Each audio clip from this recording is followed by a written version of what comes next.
Hi, I'm Kyle. And I'm Trevor, and welcome to Catching Up on Cinema. If you aren't familiar with the program, Catching Up on Cinema is a film analysis podcast wherein we introduce each other to films, expand our cinematic horizons, and, in essence, catch up on our cinema. So, it is the month of March 2021, and it is time for our event month, March of the Monsters. Essentially, what we're going to be doing this month is taking advantage of our HBO Max subscriptions, more than likely, to watch Godzilla vs. Kong, which drops March 31st. Hopefully, we'll be getting a review out for that pretty much ASAP. Yeah. But in the meantime, we're going to be taking advantage of all the media hype and whatnot, and explore the filmographies of the two stars of that film. So that would be King Kong and Godzilla. So I felt it would be appropriate to start off March of the Monsters with the film that came in the earliest in the chronology of both of these characters, and that would, of course, be King Kong from 1933, directed by Merrian C. Cooper and Ernest B. Schoedsack. Man, don't you miss that, Kyle? Back in the day when everybody had a middle initial that they, used in daily speech and stuff. Yeah. it was a different world. Very thorough back then. Yeah, they're very thorough. There weren't a whole lot of abbreviations, not a whole lot of contractions. But yeah, this film is massively historically significant. It essentially gave birth to an entire genre of film that would be the monster run amok, or at least the giant monster run amok. And it can't be emphasized enough. This came out in 1933. It was groundbreaking shit. It was massively successful at the box office, and the cultural footprint of the character of Kong is titanic stuff. Mm-hmm. I mean, like I was telling you before we started recording, this is one of those movies that you don't honestly have to see in order to know almost everything about it. It's just so ingrained in at least American pop culture, and I want to say even international pop culture. He's just such an icon, and there's so many images and concepts from this film that find their way into the work of others. This film has inspired countless really, really incredible filmmakers. But needs to be said, both Kyle and I are revisiting this film. This is not a catching up, like a proper catching up on cinema, but this is the first time either of us has really talked about this film at length. So I think both of us actually enjoyed this film more upon viewing it most recently than we did back in the day. Mm-hmm. I know I had some issues with it when I was younger, and I know you had told me you were much the same. But this time around, I had a grand old time with it. I did too, yeah. Yeah, and probably the biggest star of the show. I mean, we'll get to the cast as we get to them, but probably the biggest star of the show is Willis O'Brien, who was, of course, the stop-motion animator who gave us most of the visual effects in this film, of which there are innumerable shots. Mm-hmm. It was kind of amazing, actually, just the sheer volume of visual effects work in this film. It's a lot. This movie is like 60% visual effects. That's nuts. And it's mostly done by one dude and probably a couple of assistants or something. And just the probably years, I don't know how many months or years it took this man to complete this film, but virtually every theatrical stop motion film that came out in this era and beyond, so like into the Ray Harryhausen era and stuff, these guys would end up investing like years of their lives just doing the visual effects for a single film. It's nuts, the time investment and the patience required to do this work. What are your feelings on stop motion, Kyle? Because this is something that, for me personally, it's like I've kind of been enamored with the art form my whole life. Like, just somehow I fell ass backwards into it, and I've always had a lot of passion for it. But I'm curious how you feel about it. Well, I feel like maybe you had exposure to it before I did, but I feel like because of like James and the Giant Peach and Nightmare Before Christmas, that kind of stop motion was like present when we were kids. So that kind of sparked my interest in it. And then as I got a little older, you see it pop up Coraline, which is awesome. I haven't seen, was it Kubo and the Two Strings? Yeah. Comes up in the Evil Dead 2. I just find it charming, and you're working with what you got at the time. And in retrospect, I mean, if you look at it now, it just doesn't look very good. But you can't look at it with that kind of lens. It's kind of like special effects. Like, you can't judge Mortal Kombat too bad. Leave this in perspective, guys. Okay, let's think about the time. All right, let's not be too harsh. But I actually, one of the earliest things I remember seeing, and I was pulling it up right now. I wanted to make sure I got the right one. There's a director who I have his Criterion release. It's 3 of his films. The director's Carol Zeman, and Journey to.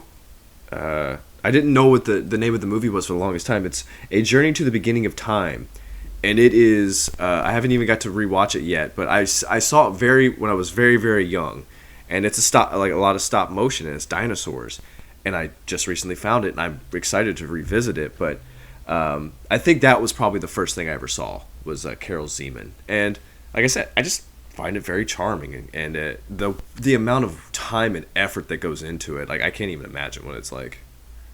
Yeah, it's kind of nuts, actually. Like this seems to be a common thing with like my appreciation for art across multiple mediums. It's like I like things that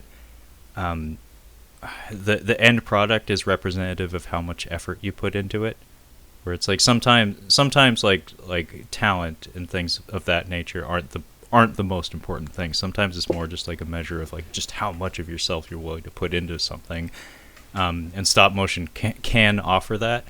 I was exposed to stop motion pretty much since the cradle. Like there was a VHS tape that both my brother and I wore the fuck out. It was I don't remember the title exactly, but it was about dinosaurs, and it starred Fred Savage, like in his Wonder Years phase. Like he was in the thick of it. Like this was when Fred Savage was on top of the world, but this was like a direct-to-video dinosaurs video that was like a mixed medium thing. It had like kind of a Pee Wee Herman vibe to it, which makes sense. Pee Wee Herman made use of stop motion and miniatures and stuff.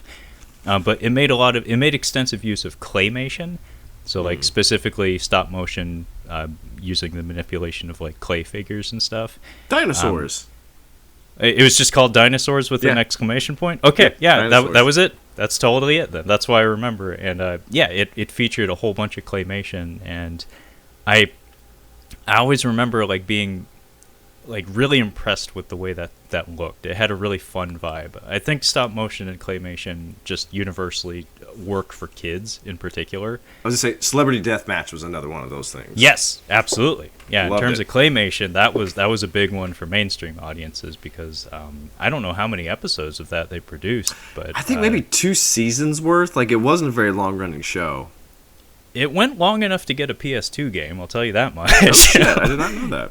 Yeah, and it was also, I think, an instance where it was like a small segment of a broader show, kind of like how The Simpsons started out as just like a tag-on to a different show, and then I think eventually they gave it its own like half-hour episodes, like its own show. But yeah, it lasted long enough to get a video game, and it also lasted long enough to the point that they started incorporating like more computer effects into the animation and stuff. So, it's not a show I'd be in a hurry to revisit, but I did watch the hell out of it. I did, especially. Yeah. I did in fact get hyped for when they did the Tyson and Holyfield episode.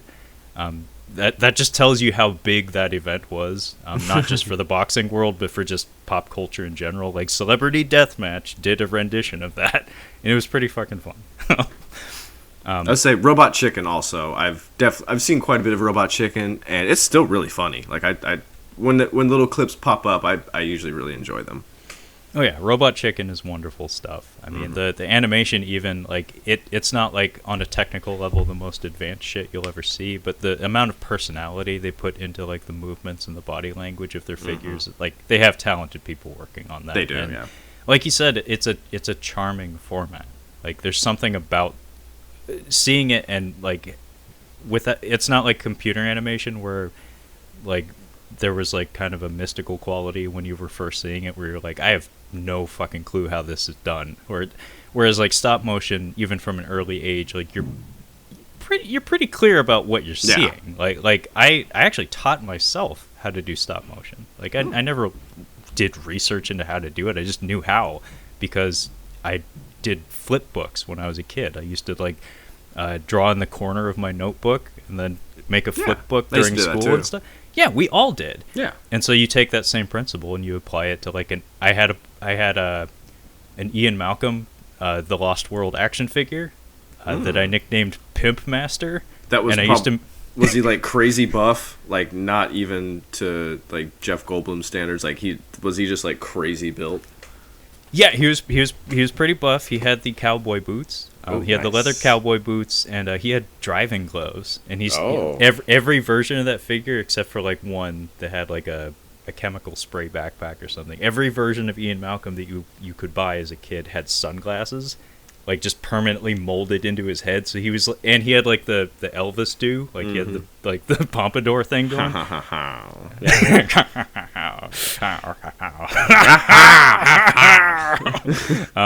Yeah, I used to make stop motion animations of him beating up Pete Postlethwaite.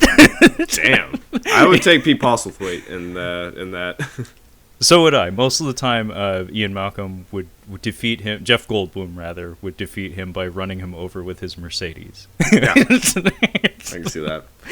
But yeah, I used to dabble in stop motion, and actually, there's a part of me that is like itching to get back into it at some point. Like, it's gonna happen. I just don't know when. But I love stop motion. I go nuts for it. And Willis O'Brien, the fella that worked on King Kong, is often regarded as basically the forerunner for all of the like celebrity stop motion animators that we've had in Hollywood history. So like he was the big one up front. Stop motion existed before he started doing it, but he was the first one to do it for like feature films and stuff. So he was the biggest name from this era. And then Ray Harryhausen would be his apprentice at one point, and of course would become a legend unto himself, and would carry the torch for decades. But maybe like one of the most impressive talents among all of them was Phil Tippett, who would come, I think, around the time Ray Harryhausen was just starting to peter out. And as far as I recall, I think Empire Strikes Back may have been like his first big feature film work. Ooh. He animated like the Tauntauns and the AT-ATs and the one ATST that they just put in there for some reason. And he went on to have a legacy unto himself, and I've always thought he was one of the most impressive talents. I mean, our opinions on Star Wars aside, the Hoth battle is the best. That's the best thing from Star Wars, in my opinion. Just anything on Hoth, that's the best. Yeah, as a kid, that was the sequence I watched the most. Just the Hoth portion, and then the rest of it, I'd like, get distracted, start playing with action figures and stuff, and then, look up whenever a lightsaber got turned on. But in the meantime, it's like, he's in the swamp still. Like, yeah, I you know don't come back till Cloud. You don't come back till Cloud. So when it goes Hoth, that comet monster thing, what do they call him? Minoc. You get the Minoc, and then Billy D. Williams. That's when you come back in, is when Billy D. Williams is on screen. Yeah, basically. I mean, as a kid, anyway. Now the whole film I can appreciate, but as a child, yeah, Hoth was where it was at, and Phil Tippett and the other stop-motion animators working on the set for that film, they put in some serious work. And it needs to be said, the technical innovations that came about during his era, in fact, I think under his watchful eye, like I think he innovated this shit, were massive for stop motion. There's a whole bunch of buzzwords that get used in stop motion, and one of them is I think it's go motion. Basically, Star Wars, the first one, like A New Hope. I think John Dykstra innovated it. It was the computer controlled camera, so a motion controlled camera. So basically, what you have is you have a camera rig that performs a highly coordinated camera movement, so like some form of camera choreography, be it a zoom or a pan or or a tilt, but it's computer guided, so you can replicate it precisely over and over and over again. So when it comes to stop motion animation, what that brings to the table now is you can coordinate a cinematic camera movement with the timing of the animation of the figure. And if a mistake is made or something, you just hit the back key on the computer twice and the camera resets to where you need it to be exactly. Nice. So there's no potential for human error, so it makes it much more exact. Whereas in like Harryhausen or in Willis O'Brien's day, and you can see this evidenced by the way King Kong is shot, almost every time Kong is on camera, camera's locked down. It's not moving because we're doing a lot of complicated mats and whatnot, and coordinating the motion of the figures with the stop motion elements just was not possible at the time. But in Phil Tippett's day, they started to be able to do shit like that, where they could do like the snow speeder shots with the AT-ATs, where they're like swooping over them when we get like a cockpit view, and you can see the thing walking at the same time. Yeah, like that's why I say Phil Tippett, like his contributions to the art form were just like, fuck, dude, like that. This is game changing shit. But anyway, we're starting to get into the weeds here, but it needs just a little bit. But it needs to be said that right now, I want to say that like guys like Henry Selick and the just Leica Studios in general seem to be carrying the torch these days. Like, I don't know everything there is to know about stop motion, but I just named essentially the four kings of the format. And Leica Studios is all the technical innovations that I've just run over in the past 10 minutes. They've contributed in equal amount probably within the past 2 years. Kyle, without having seen it, just look up some of the behind the scenes details of the making of Kubo and the Two Strings. Because holy fucking shit, like they're kind of like jerking themselves off a little bit when they show these demo reels and whatnot. But some of the puppets they're working with, like one of them is the size of a room. It's like literally the size of a gymnasium, and it's suspended from like steel cables and stuff, and they're stop motion animating this thing, and it's like the most seamless, most beautiful stop motion you can imagine. It's fucking nuts. But anyway, let's get back into King Kong. So this came out in 1933, and as I said, it was directed by Merrian C. Cooper and Ernest B. Schoedsack. It was also produced by both of them, and the story, in fact, was presented by Merrian C. Cooper himself, who was kind of a equivalent to the Carl Denham character in this movie. You could say that it's like the Larry David and the George Costanza effect, where it's like this is the on-screen equivalent of the person making the product. He was known to be kind of an adventurer, and like I don't know if he was a big game hunter, but he liked to go on safari. We all know George is an idiot, so. Yeah, I can't speak for Merrian C. Cooper, but apparently he was a jet setter that liked to explore foreign locations and locales and whatnot. And I think he was one of those fellas that was trying to get the most dangerous game off the ground. One of those guys. So more than likely he did that in his own life on his own time at some point. And he was like, "Ah, shit, I forgot to bring a camera." But yeah, Kyle, I know this isn't necessary, but would you like to give a plot rundown for King Kong? Yeah. An ambitious filmmaker hears about a remote island that is said to have something dangerous on it. He rallies a group and a woman suffering from Depression-era poverty to star in a film with this creature. And the creature ends up coming back to the United States and wreaks havoc for about 2 hours, I think, before they kill it. But yeah, that's what I've got.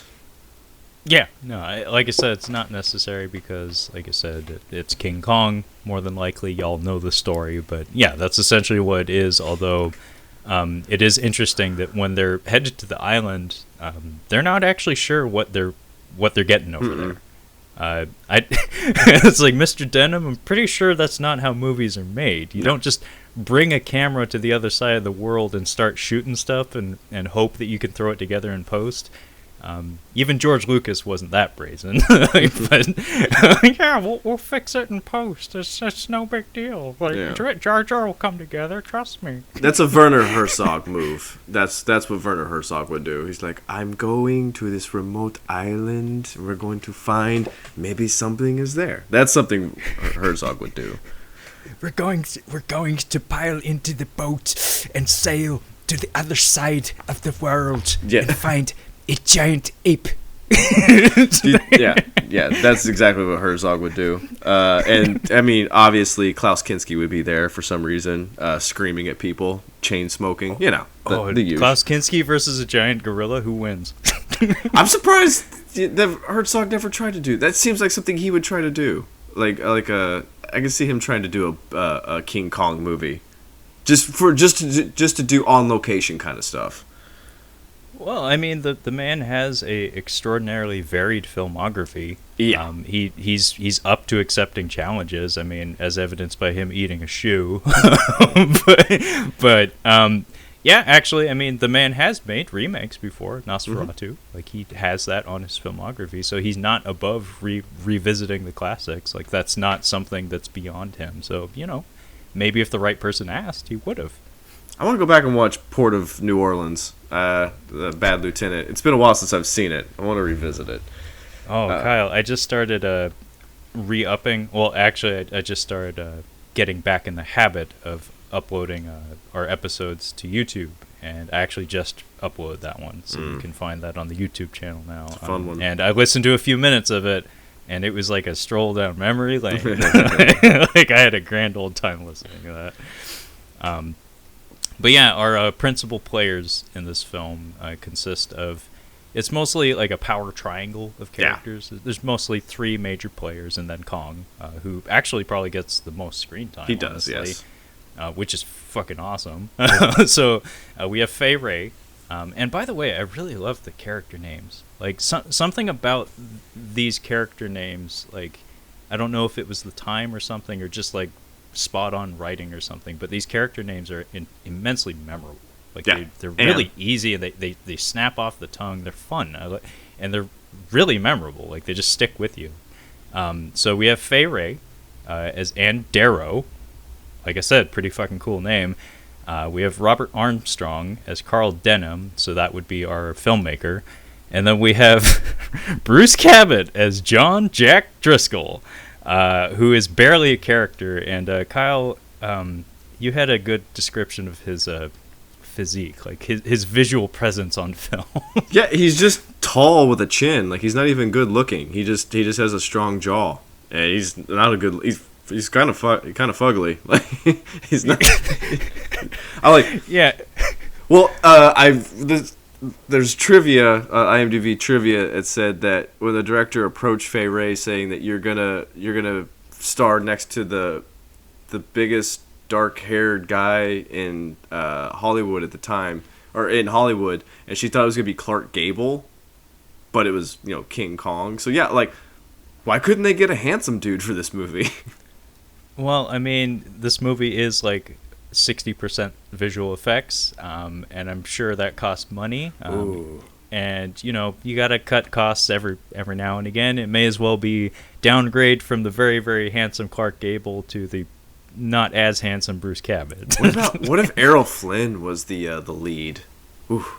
Oh, he would take control of the film, man. It's like, things would get out of hand, where you'd just like have to have like some dick measuring contest between him and the ape. Like, he'd have to drink the ape under the table or something and win.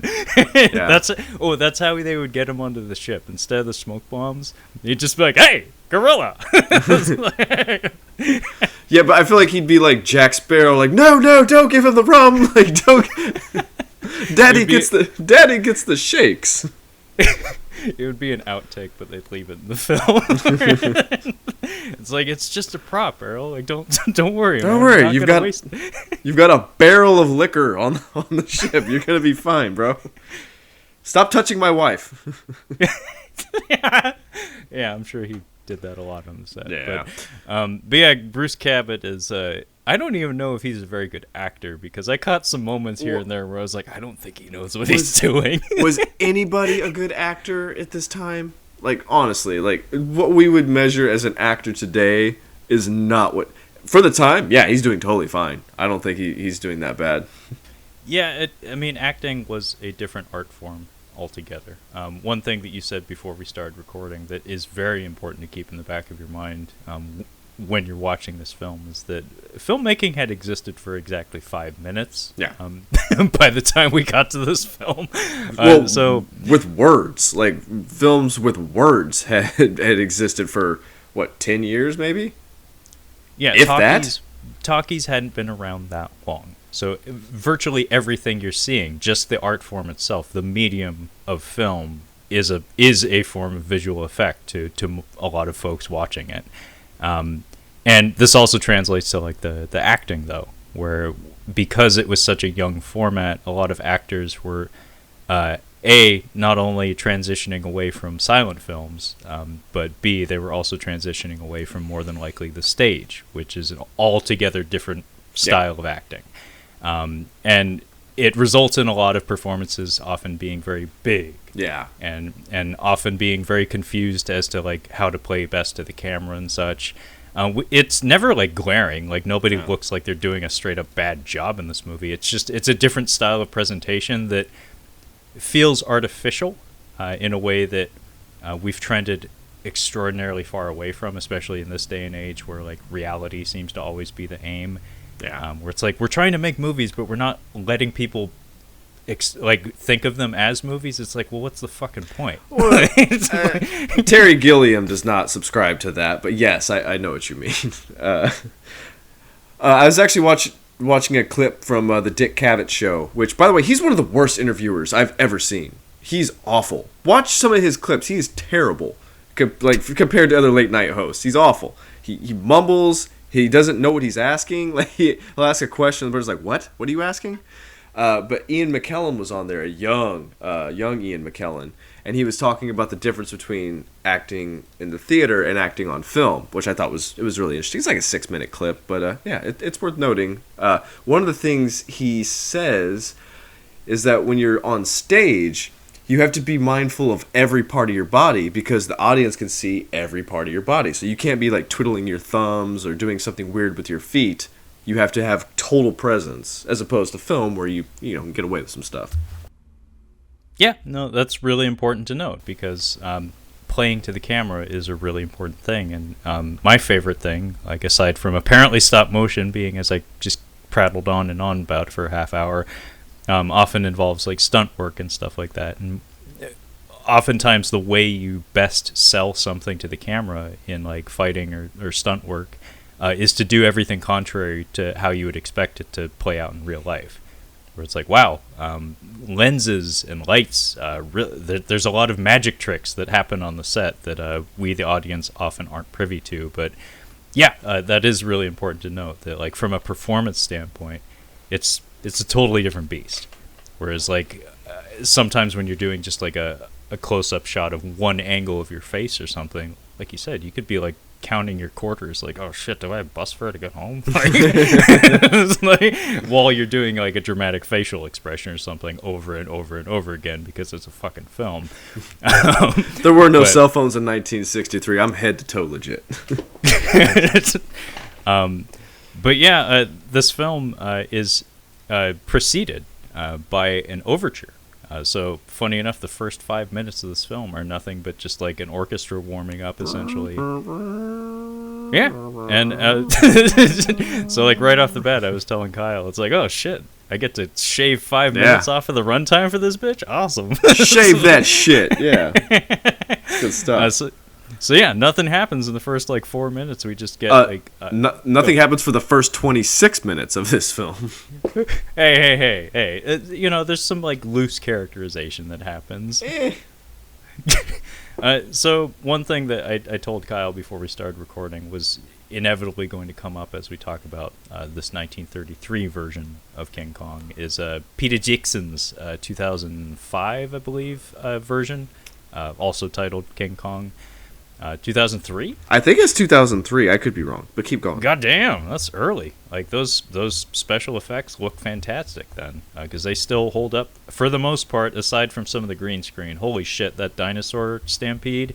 Those men are on treadmills. Yeah, that is Jack Black on a treadmill in front of a green curtain. I'm sorry. Oh, you're right. It is 2005. Sorry. I know my shit. I thought it was earlier than that, yeah. No, that movie took a long time to make, and the making of it was more fun than the movie itself, because Peter Jackson was very public about everything he was throwing into that film, and that was the film that caused him to lose like 20 inches off of his waistline. Wow. Because of stress and just time commitment. But yeah, the documentation of the making of that film, much like his beloved Lord of the Rings trilogy, is truly remarkable stuff. Like, he really was very candid about how they did everything to make the thing, and that's not something every filmmaker does. But what I'm getting at here is in regards to the length and the structure of the film. So Peter Jackson's King Kong is about 3 hours long, and it's almost exactly divided up into 3 chapters, where it's 1 hour in New York before Skull Island, 1 hour on Skull Island, and 1 hour back in New York after Skull Island. And this film, oddly enough, follows a similar structure, although the back end of it's actually pretty rushed. Like, when we get back to New York, there actually is maybe 20, maybe 15 minutes left in the film, so it's not precisely divided up into 3 chapters, but it's kind of remarkable how it's like Peter Jackson did pay homage to the film in that regard, and in so many other regards. But it's definitely something that's probably going to come up in conversation here and there, so don't be surprised if that does. But I think it's funny that Kong 33 begins like a stage play.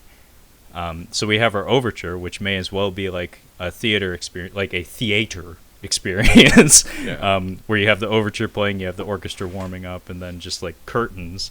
We don't have like a curtain opening or anything, but we get our full front credits because old-timey movies do that, and actually I don't mind that. I kind of miss that, to be honest. I like a good like proper opening credits. Like Christopher Nolan likes to throw his title in at the end of all of his movies and shit, yeah. But you know, that's his thing. We don't all have to do that. But what I mean by this film beginning like a play, though, is not only do we begin the way a play would, we begin with exposition that feels like the first act, or like the prologue of a play, where it's like 2 characters who have almost nothing to do with anything, just like hanging out on the docks, and some guy just dumps exposition for 5 minutes. Yeah. Where it's like, hey, what's up with this ship? It's like, well, let me tell you about that ship. Yeah. And it's just 2 guys, and it may as well be like Waiting for Godot or some shit. But it's really cute. Like, it has a, I don't know, like a let me tell you a scary story kind of vibe to it. Or at least it had that feeling to me anyway. Where it's like it has an air of mystery, where it's like, I don't know exactly what's going on, and nor do I know who these people are, but there's something going on in that ship. And then we get in the ship, and things become a lot less mysterious. Yeah. Yeah, there's a director. He wants to take this ship to this island, Skull Island, which is really cool sounding. I'm trying to think, like, at the time, like, yeah, you don't know what's going to happen. I don't know what the poster looked like, or if people had any idea what was going to happen when they got into the theater. So, like, this exposition at the top would be very useful as far as telling the story. But, yeah, then we find out from this guy, he's like, yeah, we're going to go to Skull Island, I'm going to make this movie. And they're like, all right, sounds good.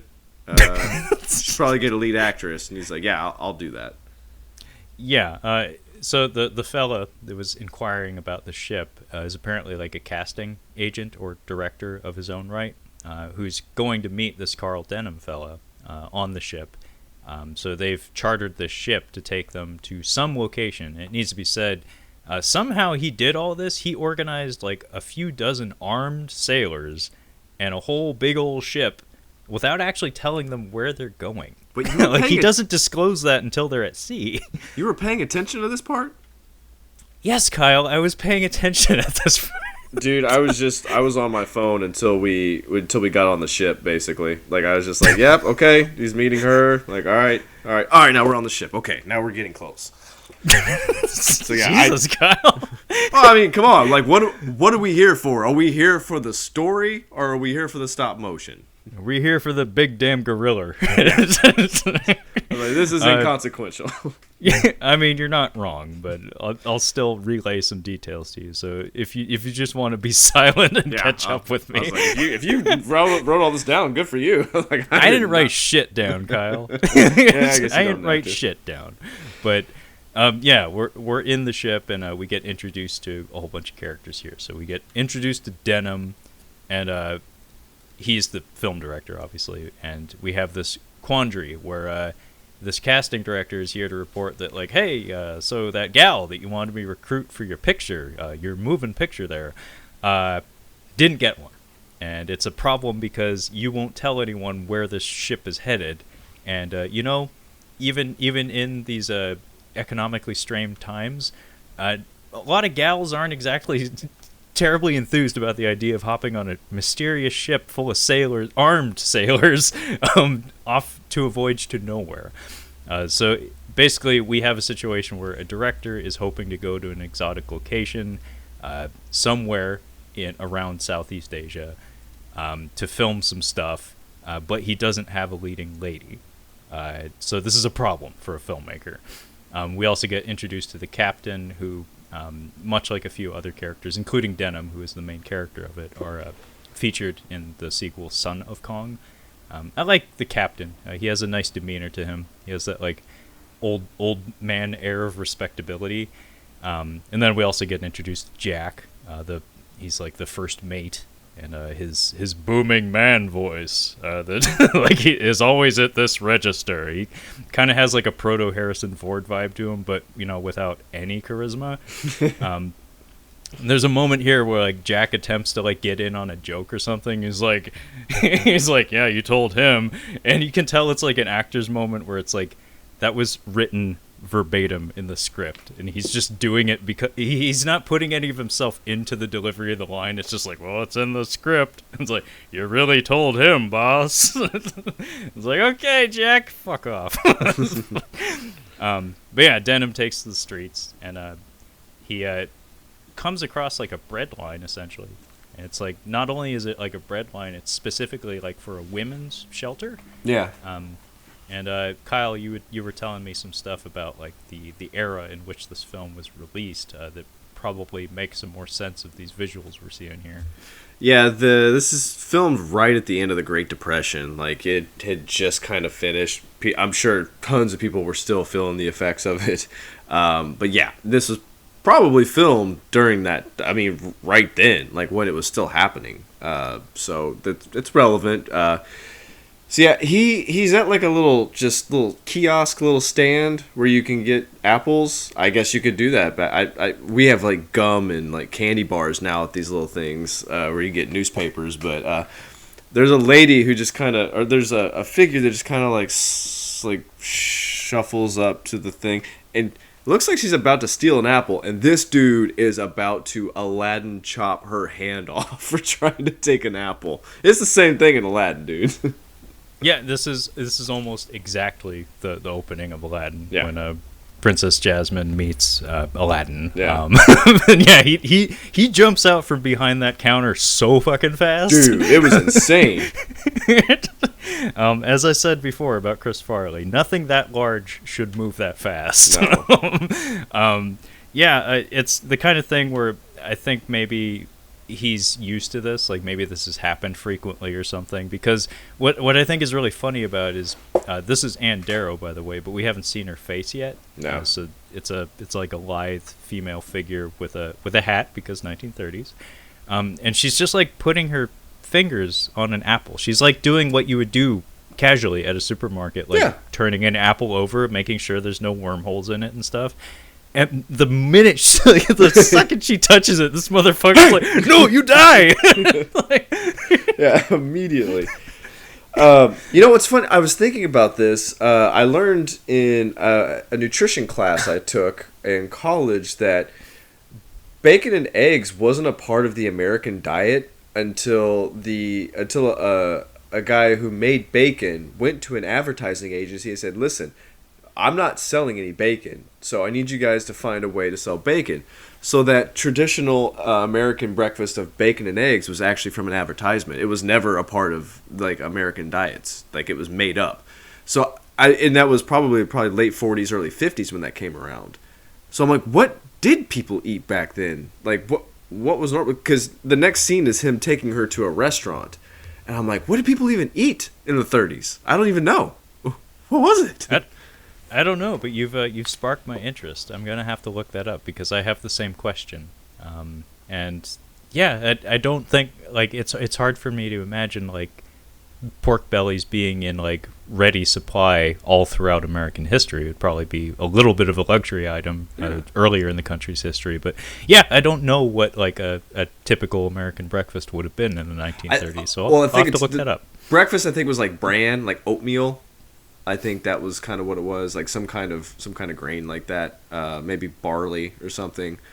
That sounds right. Which was I think that was very common, like in America way before that. But yeah, before the 1950s, like because you'd always see like people in malt shops, you know, getting a cheeseburger or something like that. Like that kind of American food was very popular. But I'm like, but before that, like, what the fuck were we even eating? I have no clue. Yeah, no, I have no idea, nor do I have anyone nor do I have ready access to anyone who would have an answer to that. So I'll have to do some independent research on that. I'll admit, just because I'm super busy, I am kind of going back through Mad Men again, and there's something that stuck out to me again, was they're in this really nice, fancy New York restaurant in like the early 60s, and the guy's like, well, I'm only getting one egg, but at least I'm having fried chicken for dinner. I'm like, ooh, like 1960s upscale New York restaurant getting fried chicken. I'm like, that's probably some bomb-ass fried chicken. Actually, I think I'm going to get fried chicken tonight. That sounds really good. Sold! Sold! Stop selling what you've made the sale. Okay, so, yeah, really got off there. That's fine. I'm sorry. I've thought about the ways that our podcast kind of just we kind of teeter off. I realize that you take us kind of into a rabbit hole sometimes, where you'll kind of keep diving deeper, which is fine. I will take us like completely off, like onto a different train. Like we're jumping this train to get onto another one. So I apologize if that's exactly what I just did. It's fine, Kyle. Actually, funny you should mention it. As I've been getting back to posting the show on YouTube, a long time ago I used to take excerpts from the show, like a couple minute chunks, and I'd throw those up in the form of YouTube clips. All of those were random fucking tangents brought on by you. Yes. It's like every single one of them, and I re-listened to a lot of them the other night. And they're fucking hilarious. Sorry. You should look up the show on YouTube. At the very least, maybe look up the Tom Sizemore one. It's oh my god, what did I say about Tom Sizemore? I don't even remember now. Well, now you have to look it up. So you have homework to do. But anyway, back to Kong. So we have this situation where this lady, who again has not shown her face to the camera yet, where this is a big reveal, is being accosted by this like fruit stand owner, and Carl Denham, our filmmaker on the hunt for a leading lady, just happens to be there, and he pays the guy off. He's like, "Back off, son!" And he like grabs this woman, and he turns her around, and she gets her own soft focus. She gets the good eye light. She gets the soft focus filter because 1930s. Yes. And she gets her own face reveal camera angle, and it's Fay Ray, and her really good bone structure. She has a really nice nose. Noses are apparently important to me. I've noticed this. But this is such a bizarre meeting of these two characters, because he turns her around, and she looks like she's about to pass out from like hunger or exhaustion. Yeah, she's pretty hot. Like, how is she going hungry at this point? She's pretty hot, but she looks like she's dry heaving and she's about to die. Yeah. But they still put like the sexy light on her though. Yeah. but her body language suggests like her eyes are about to roll back into her head and she's gonna collapse on the sidewalk. Let's say, you're kind of a looker. Let's go get you some food. It's even fucking weirder than that, Kyle, because he's got her by like both the arms and he's like holding her up. She's about to collapse. And he just like looks out into the street and he's like, taxi! And then we like crossfade to a diner. Yeah, I guess, I mean, men have always been rapscallions and scoundrels, but it was nice to see, you know, he's actually just gonna take care of her. Like, I'm just gonna get you some food. And also I'm gonna exploit you. If that fade to black lasted a little bit longer, we would have a different movie. It's like, it's one of those situations like, wow, I didn't even need the roof and all for that one. It's like Mystic Jesus River. Christ. It has a mystic river. Yeah. But yeah, no, he doesn't run off into the night with Ann Darrow. He takes her to a diner and gets her a good meal, and they just get to talking. And he's like, "Hey, lady, you're kind of fine. Yeah. Have you ever done some acting?" And apparently she has. This is expanded in the Peter Jackson version, where Naomi Watts is like shown to be like a vaudeville performer, so she is a member of the theater. Like she is an actress by trade. In this movie, it's just like she's fallen on hard times just like everyone else. She's done some like extra work in films, so think like Jennifer Connelly in The Rocketeer or something. She's been a lady in waiting on the set of a film or two or something. And he proposes to her like, "Hey, I have the chance of a lifetime for you." In fact, he uses the words like adventure for her. He's like, it's a boat ride away to adventure. And being as she doesn't have shit going on in her life and she's starving, she's like, fuck yeah, I'll hop on that boat with you. Like, yeah, dude, I was stealing apples a minute ago. Yeah, but whatever you want. Yeah, whatever you want. Whatever you want. Sure enough, she says yes, and we cut to the boat, and we get an introduction between her and Jack Driscoll, where we see that he is a man's man, and he ain't got time for no gals, which doesn't necessarily make him that much of a man's man, now does it? There's a very confused message we're projecting here. Yeah, we were talking about this in War of the Worlds, where it's like you have your couple, like your two people, but like your breeding pair. Yeah, your breeding pair. He doesn't give a shit about her in that movie until the end, but like he's not interested in her at all romantically. Like it doesn't even come up. Like we got other things to worry about. Same here. It's just like the way they build a relationship is very strange. Yeah, I think it's like a contrivance where there's an expectation from the studio that such and such elements will be added to the film at some point. So in this one, it gets double fucking dumb, where it's just like, okay, we just had our lives threatened by a bunch of natives.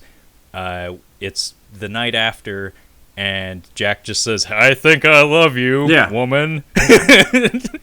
I mean, it would be great if he was like, "Hey, Amy, I think I love you," and she's like, "My name's Anne." Whatever.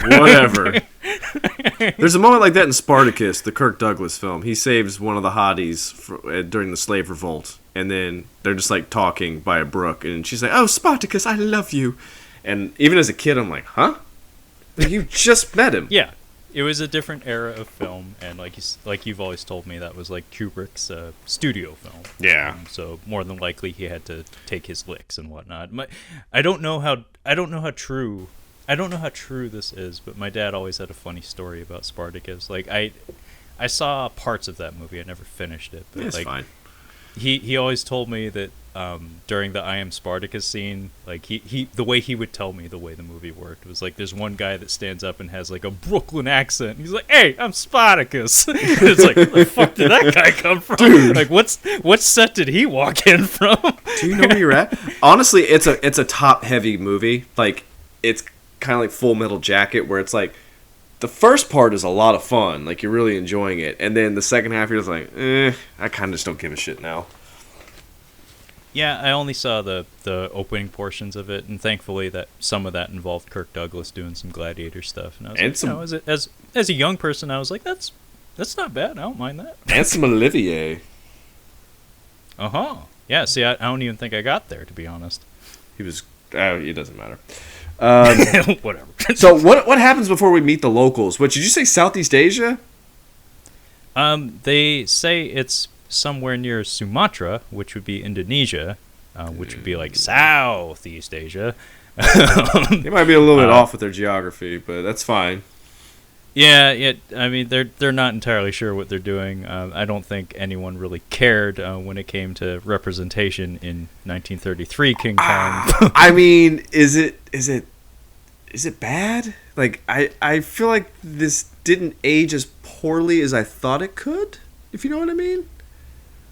I think you're kind of right. I have seen more egregious examples of the kind of stuff you're talking about there, but as far as I understand, most of like the allegations in regards to like racism and stuff are mostly just like, dealing with the times. Where it's like it was a different time. Yeah. Like I don't think the film was presented or cobbled together in a malicious fashion or anything, but it was a different time. It was a different world.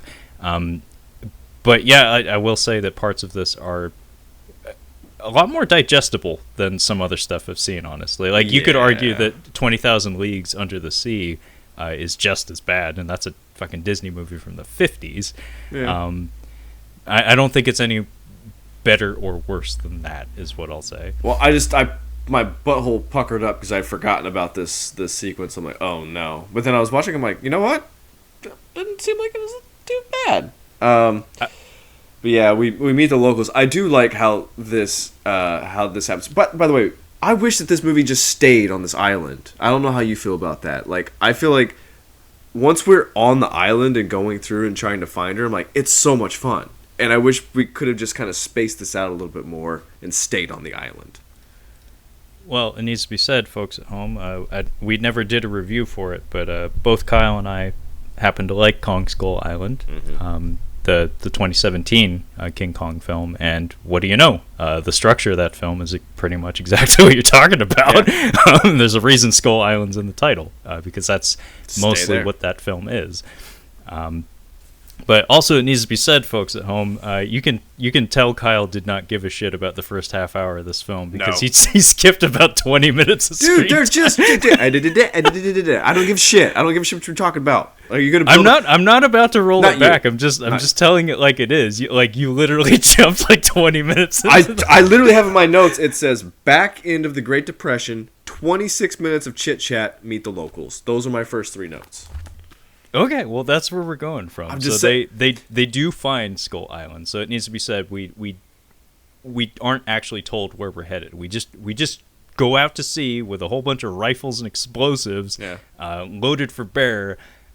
With a film director who is planning to make a film with exactly 1 actor, by the way. What? What the fuck? I'm sorry. I did. There were a couple of things on the boat I did want to mention. One, her acting reel of her like practicing, like, oh no, see the. It just reminds me of Kristen Wiig doing old starlets on Saturday Night Live. Like, she's really funny doing like Judy Garland and. Whoever did Sunset Boulevard, whoever that lady was. But the Chinese man, did you catch him? Yeah, he has a few choice lines that are maybe the most inflammatory in the entire film, to be honest. He doesn't look Chinese, Trevor. Am I wrong? The actor's name is Victor Wong. So okay. He may not look it, but I'm pretty sure he is. Because I thought they were trying to sneak something by us here. I'm like, wait a minute. I don't know if that man's Chinese. Well, he gets the short end of the stick next time out, because he is one of the cast members who returns for Son of Kong. And in this film, King Kong, he actually gets a name. It's Charlie, the cook.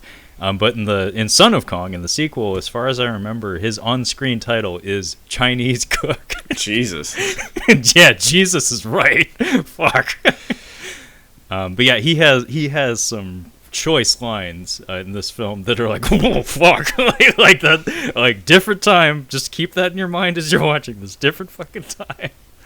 I won't repeat them here, but check them out if you so desire. But basically, the way we get to Skull Island is Denham has a map to this Skull Island place, which is an uncharted location, and I'm not gonna go through the specific details as to how he acquired this map, but basically someone gave him this map and said, hey, if you want to film some cool shit, go to Skull Island. There's totally not a giant ape there that's going to tear your guts out.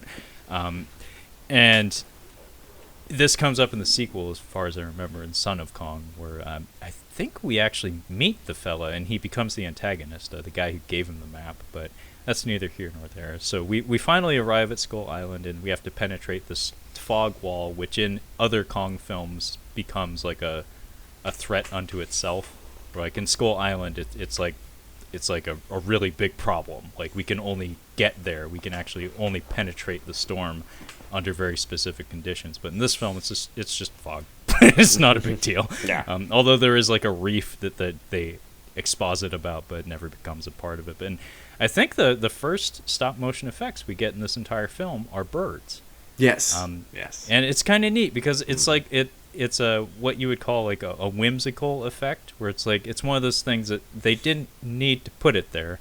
Just somebody thought it would be neat to have some stop motion birds flying around, and to make poor Willis O'Brien like work 3 months or something, like animating these tiny birds that are basically not detailed at all. They're just shadows that are fluttering around, but there's a lot of them. And they don't add anything to the movie other than a little bit of life. So it's like they're kind of easing you into the waters of the visual effects and whatnot. I can't wait for you to watch some of these Carol Zeman movies, because I think you're really going to enjoy them. I might even just get it for you. I might even just get your own little your Criterion box set. I'd be down. They're really cool. But yeah, I like the birds. I like I got excited. I'm like, oh, it's about to start. We're about to get into it. Well, the other thing that I was actually very curious to hear what you had to say about it. The other star of the show, aside from Kong and all the stop motion effects in this film, of which there are countless shots, is the matte paintings. This film has some glorious matte paintings, and in fact, there's a stop motion technique wherein the background is actually painted onto the film. So you'll have like a stop motion figure. There's a 3D model, like a 3D maquette. So like it has an armature and it has a steel skeleton. It's the Kong figure basically. So something that's physically manipulated in front of the camera.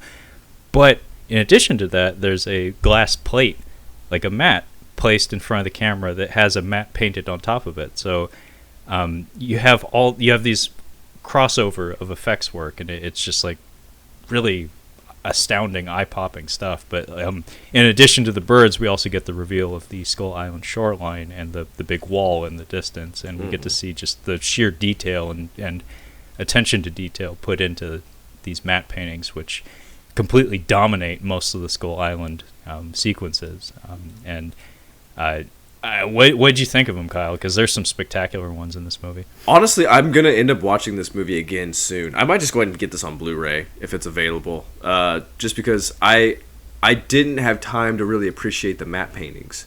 Because like you said, once we're on Skull Island and we're with King Kong, it's all happening. Like we have all kinds of different things.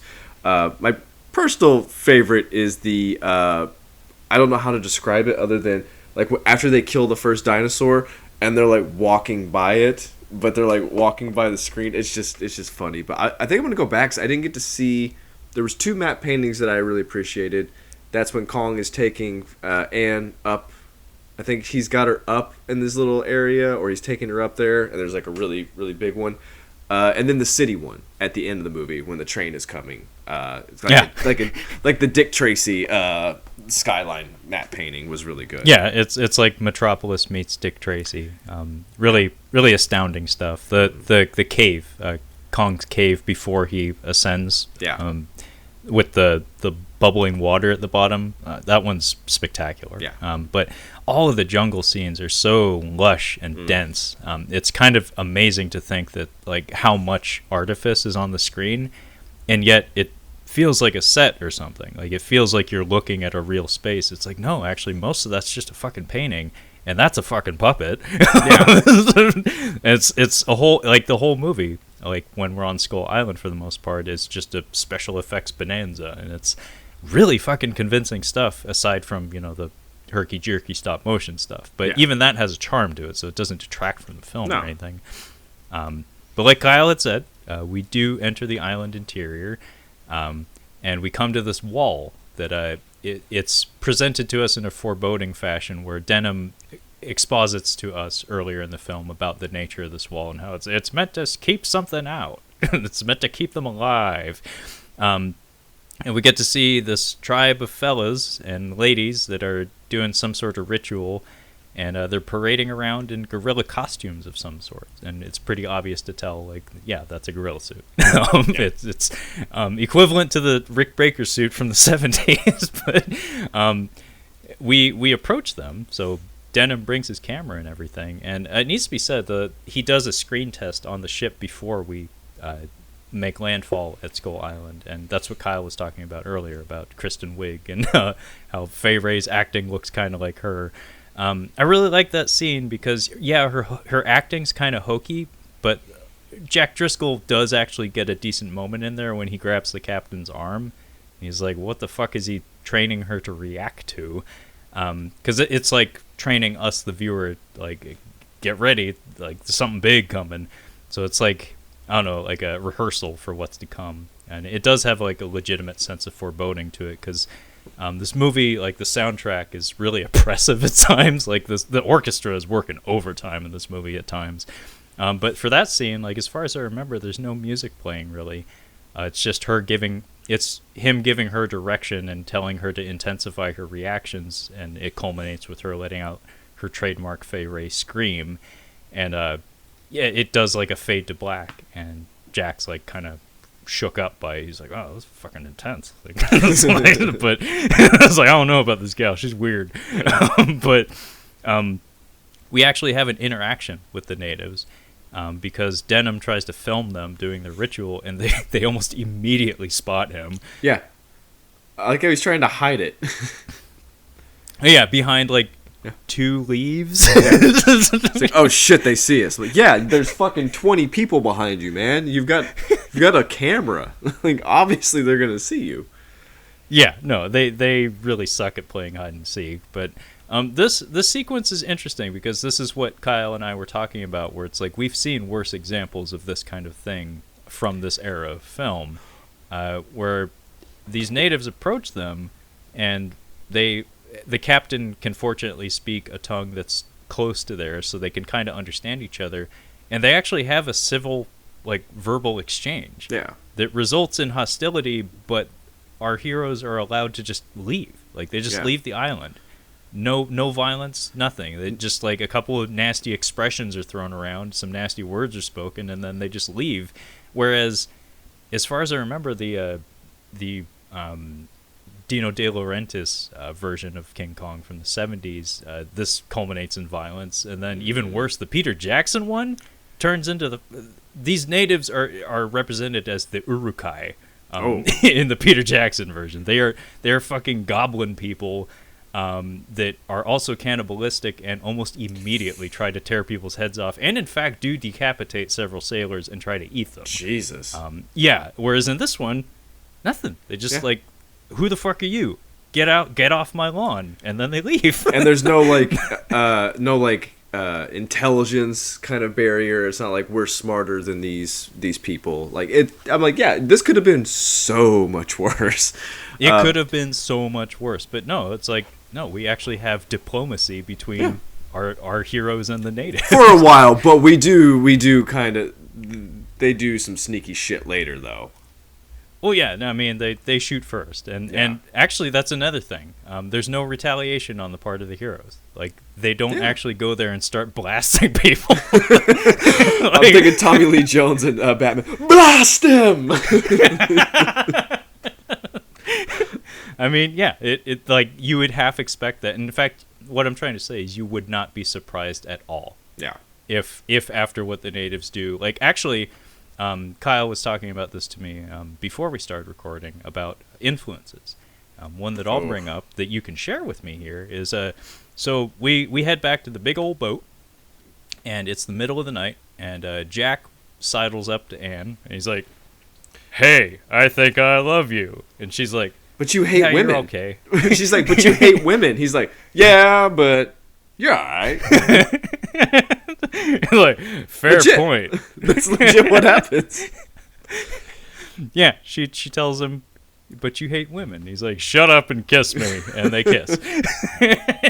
And she she's okay with it. And if he gets called into like a meeting with the captain and Denham because they're trying to figure out like, how can we continue shooting this film and like get back to Skull Island without risk of violence and stuff. And while she's hanging out on the deck, we see a couple of outrigger canoes paddle up to the side of the boat, and they kidnap her. Yeah. Very sneakily. And fortunately, though, one of the natives drops like a necklace of some sort on the deck, which is discovered by Charlie the cook, who does an all hands on deck over a fucking necklace. Jesus, ooh. Charlie. Dude, I was thinking at the time, like, I know how much sailors drink, and I know how much sailors drink at the time, like contemporary, but I'm like, we're in the 30s. The fucking the amount of hangover that these guys have when they actually first set sail, like they were like getting stuff ready to go, and I'm just like, oh, I could feel the headache watching this. Sorry, I just had to note that. Like, oh, I was just like, well, I mean, you in a contemporary setting, you would expect one of these guys to come up to the deck, just like holding his palms to his temple, and just be like, Charlie, fuck you. Yeah. Like, it's just like, keep it down, Charlie, for fuck's sake. Yeah. Could you just not fucking yell, please? But yeah, Charlie gives a holler and gets everybody up on the deck. But the reference that I alluded to earlier, the mummy, the Brendan Fraser mummy, I seem to recall this being kind of similar to a sequence in that film. Oh, yes, the boat! Looks like we're on the right side of the river. Yeah. Yeah. Look who's on the wrong side of the river. Well, yeah, because the Magi, they storm the boat. Yeah. The key. Yeah. Yeah. It's very similar setup. Interesting. Yeah.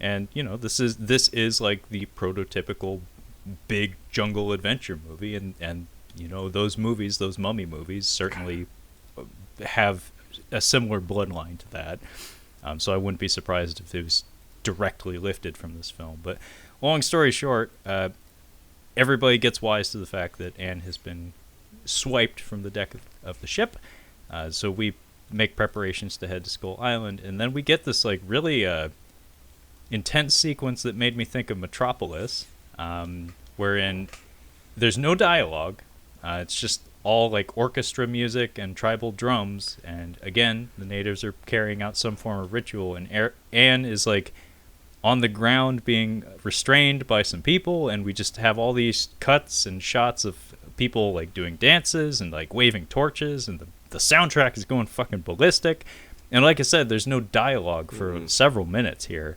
And we just keep cutting to Anne, and she looks fucking delirious. I love her. She looks like she got the good drugs or something. Yeah, her acting is ridiculous. But it's like, how do you give someone a direction in this kind of movie? This has never been done. Like, how are you supposed to anticipate?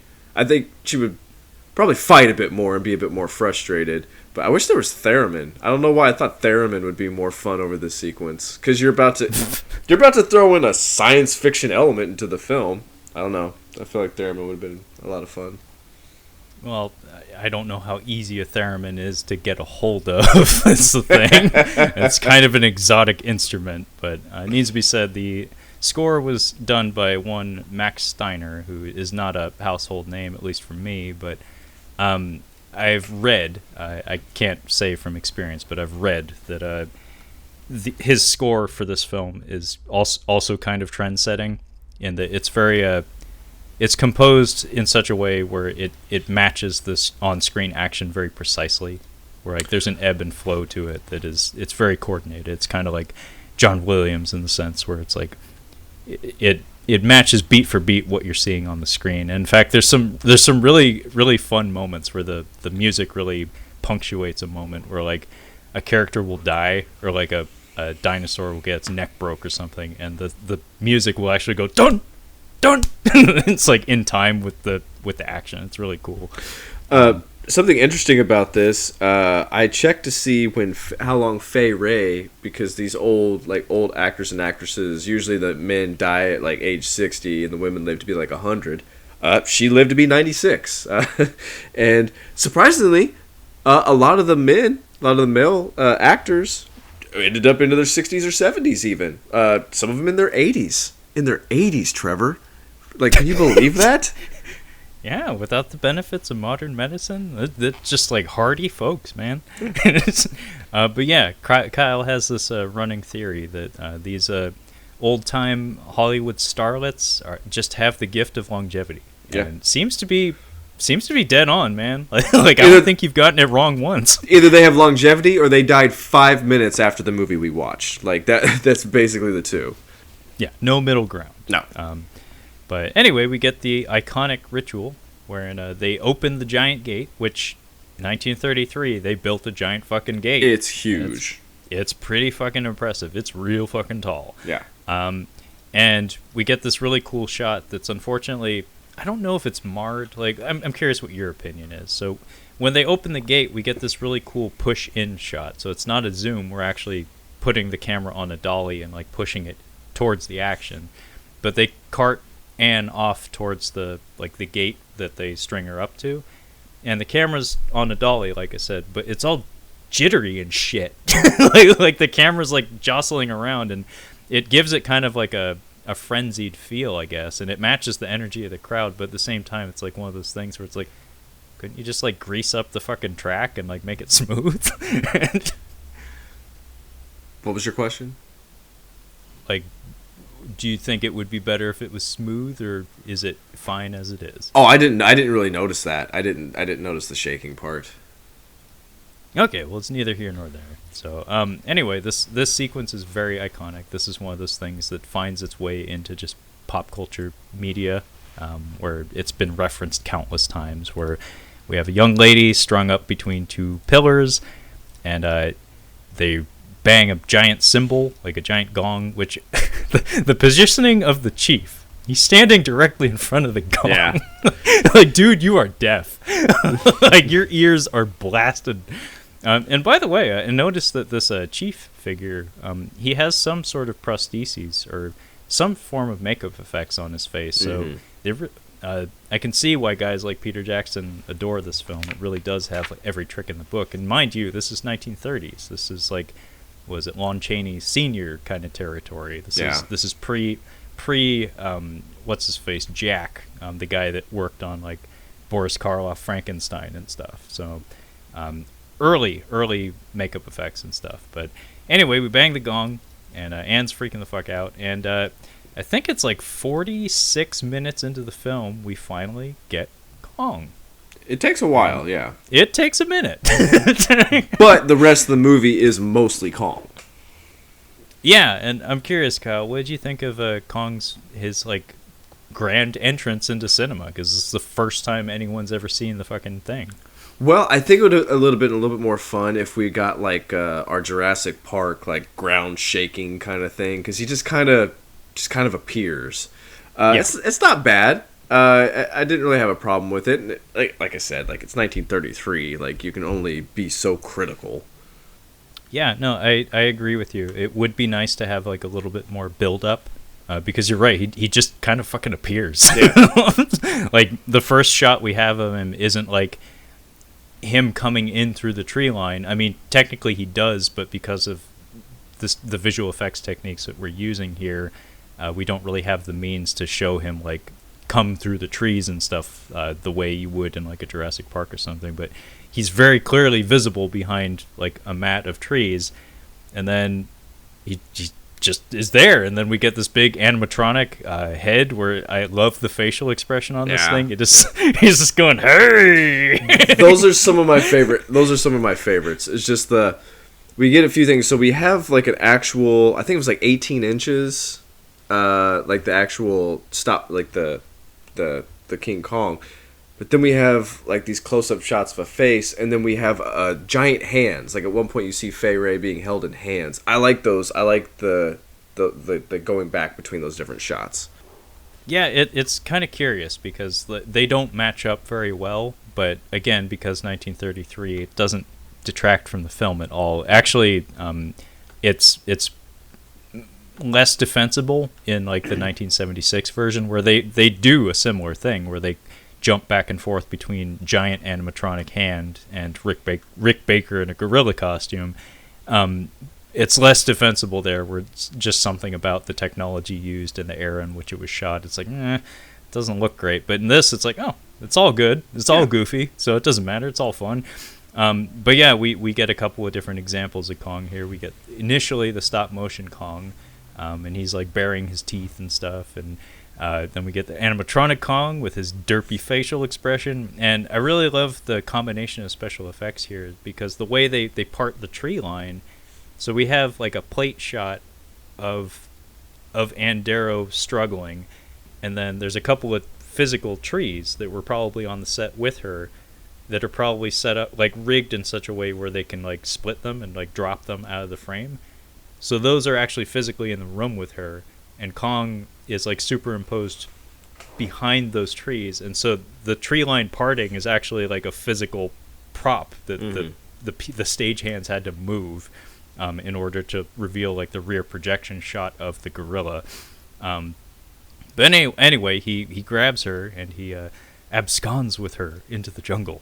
And around that time, Jack and all the other sailors arrive in the village, and they just very quickly open that gate and decide to head off into the jungle. These guys must be really fucking bored or something, because they just like, no, they don't think about it at all. They're just like, nope, we're opening that gate, we're going off into that jungle. Right? Yeah. It's like, whoa. I mean, well, they see one of them sees what's happening. I'm like, honestly, if I'm one of those guys, I'm like, dude, I think she's done. Like, I don't think we're gonna get her back. Like, I think that's it. Yeah. I don't think I would be one of those guys to volunteer to run into that jungle. It's like, I'm good, thanks though. So our sailors head off into the jungle, and thus begins the Skull Island portion of the film, which is inarguably, the most entertaining portion of the film. Yeah. And I love how we get introduced to like all the dangers of Skull Island in stages. It's almost like a video game. Like I can see why this film inspired so many like ambitious filmmakers and stuff, because as we said, this movie is just packed to the gills with every special effect trick you can imagine. But just like walking through the jungle, we get to see some gorgeous mats of just like the background, like filling in the rest of the jungle, because we obviously have a set that we're using and probably like shuffling plants around to like make it look more spacious than it actually is from shot to shot. But like some of the backgrounds, like we really do a lot to like blow open the scale of the jungle. And actually these are some of my favorite mats in the whole movie, or just like there's like a fog that is cast over the entirety of like a lot of the backgrounds, and it really looks like a legit jungle, like a fantastical jungle, not one you could actually visit. But like imagine like the jungle from the Robin Williams Jumanji, the one we never actually see, but the one he talks about. Yeah, the one he describes to us and scares the kids with. This is it. Like it's represented in King Kong from 1933. But we start finding tracks of Kong, so we get to see all of our characters discover just how big this fucking giant gorilla is. But then the first creature that we run across is a Stegosaurus, or an attempt to represent a Stegosaurus anyway. Yeah, something from the dinosaur family. One of the best lines. Yeah, I like how quickly this escalates. They're like, all right, don't move, we don't want to see it. He's just like, like it just kind of turns his head a little bit, and he is on them. And it's kind of funny because they're just like shooting at it. It's like, like it almost looks like it's glitching. It's like, because just the way it's moving, it's really funny. But then they shoot it in the head a few times, and he's like, I think it's still alive. And of course, Americans just keep shooting it in the head. This is what I was talking about. I kind of think it's funny. It's just like it's almost like somebody walking past a big movie screen. Like you're standing in the front row, walking past the screen. It's like, yeah, that's a dinosaur right there, or I think it's a dinosaur, something from the dinosaur family. Yeah. I'm in Delaware. Yeah. Come on, you want to lay me? Yeah. Yeah. Yeah. I mean, that's exactly what you're looking at, is a couple of actors, more than likely improvising dialogue, walking in place as a miniature film reel just plays out, and they have to match the movements of the. They're literally watching a movie and reacting to it. Yeah. But I love this sequence for all the reasons that you described. It's incredibly goofy. Yeah. Because the Stegosaurus just like casually walks out, and then it's just like. And like, who's that? I better fucking kill him. It's like Metal Gear, like what I've played of Metal Gear Solid. It feels like that. Yeah, it's just out of fucking nowhere. Yeah, I mean, you could put an exclamation point over the Stegosaurus's head, and it would be exactly that, because this thing just blitzes them the second it sees them. Mind you, Stegosaurus, herbivore, and these guys are very far away too. That's not the only herbivore that fucks people up in this movie. Yeah, I don't know. Like maybe. Okay, this isn't a good defense because this is not true. But like, maybe the mainstream understanding of dinosaurs wasn't what it was. But no, I think everybody generally knew the difference between a long neck with flat teeth and a stubby arm one with sharp teeth. Let's think about when this was made. How old the person is that's creating these things. Oh, yeah, he wasn't a young man as far as I know. I mean, I'm thinking he was born, if not right before, but directly after the Civil War. Like, we're talking mid-19th century is when this guy was born. Yeah, that's a good point. And funny enough, this is... I don't know. Maybe this is a animator trademark because Willis O'Brien, The Lost World from 1925, a silent film, which was I think his only other like feature stop motion animation before this King Kong, also features a rampaging brontosaurus chewing motherfuckers up. So, and not only that, I think the Beast from 20,000 Fathoms. No, wait, that was Ray Harryhausen. The one I'm thinking of is the giant behemoth. I think that was him as well, and the sculpt for that thing bears a strong resemblance to, again, like a Potosaurus or a Brontosaurus. So maybe he just had a thing for long necks with a grudge. I think maybe because they're like the most visually recognizable as dinosaurs. I think it was just easier, and I think it makes it funnier to me. Like, it's just kind of silly. It's a lot more fun because my favorite sequence is the water dinosaur. Which is, I think that's the next one, is it not? Yeah, it immediately follows this up. It needs to be said, this whole sequence, once they encounter the Stegosaurus, it's like a video game. It's just like boss fight, it goes, dude. It fucking moves. This is the best one because it's actually creepy. It's actually really creepy how it comes in, and this is where like this movie is fucking brutal, like violent, and I can't imagine what it would have been like as a kid in the theater seeing this and be like, holy shit, dinosaurs eating people. Yeah, that's something that I mentioned to Kyle while he was watching the film via text, was that this movie was heavily censored at one point. Not upon its original release, funny enough, in 1933, but I think it was 1938, the Hays Code came into effect. And there's a long history of censorship in American media.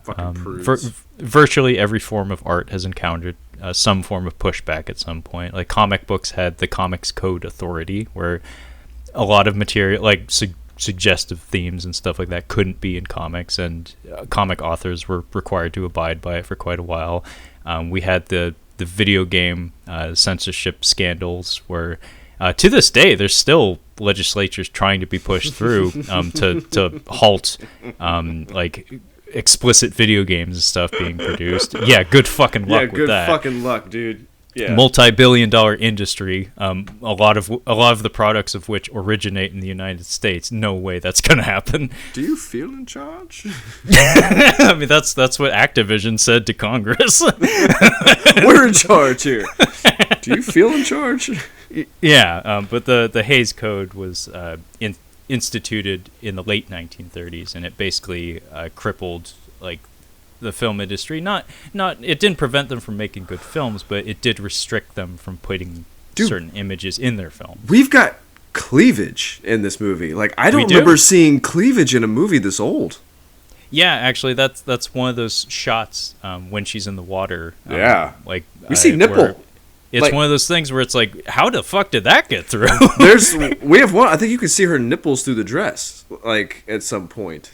Like that's unheard of at this time. Yeah, when she's on the deck, she's nipping. Like she definitely is not wearing undergarments. Just picture proper ones anyway. Old white ladies with their hair done up really high, like waving a fan. Like, oh my goodness, this is awful. Oh, you mean like the old ladies at the end of this movie? It's so as I'm rewatching Mad Men, you kind of hone in on different characters and how they represent just different moods and different different mindsets at the time. And one of the main characters, Peggy, her mom is like full blown hardcore Catholic, and just very, very like proper, very much just uppity, like just nothing progressive can go past this woman. And I'm like, God, that's got to be oppressive. I mean, especially just growing up in that kind of environment. And I was picturing her reacting to this movie and just losing her mind. Yeah, and the censorship in this film really doesn't start to come into effect until about the scene that Kyle was talking about, where oddly enough, there's like two shots I can think of that, as far as I know, were not censored at any point in time in this film that are shocking. Where one is, of course, cleavage, nipple. That's a big no-no. I mean, for fuck's sake, as far as I understand, toilets weren't shown in cinema, like on screen in a film, until the 60s. So, nipple, holy shit! But the other one is when we dispatch this Stegosaurus, and for fuck's sake, this Stegosaurus is, I hate to reference this almost every episode, but this Stegosaurus is Mustafa from Austin Powers. This thing will just not fucking die. Yeah, it's the cow from Me, Myself, and Irene. He's just headshot, headshot, headshot, headshot, headshot, headshot, headshot. No joke. They shoot the thing at a distance. It eats the bullets, so they gas bomb it, and while it's on its back, they shoot it in the fucking face. It's like Boris the Blade and Snatch. Yeah, and then they get up close to it, and during the aforementioned walk around shot, they shoot it in the fucking eye hole. Yeah. And blood oozes out. Blood oozes. In close up. In intimate close up, we see blood. We see its like spine curdle and blood ooze out its eyeball. My monocle almost fell out while I was watching it. I'm like, holy shit, was that blood coming out of the eye? Most unorthodox. Most unorthodox. Most. Yes, it really was. But the water dinosaur. Now, yeah, this is supposed to be it looks like a smaller version of a brontosaurus, which were fucking massive. But it kind of peeps up in the foggy water, like the Loch Ness monster or something. It just kind of floats in a frame. It's really creepy, but something is terrifying about it to me, because it's a water monster and he's just picking people up and just like chomping on them. I'm like, dude, we're killing people in this. This is insane. This is a kids movie.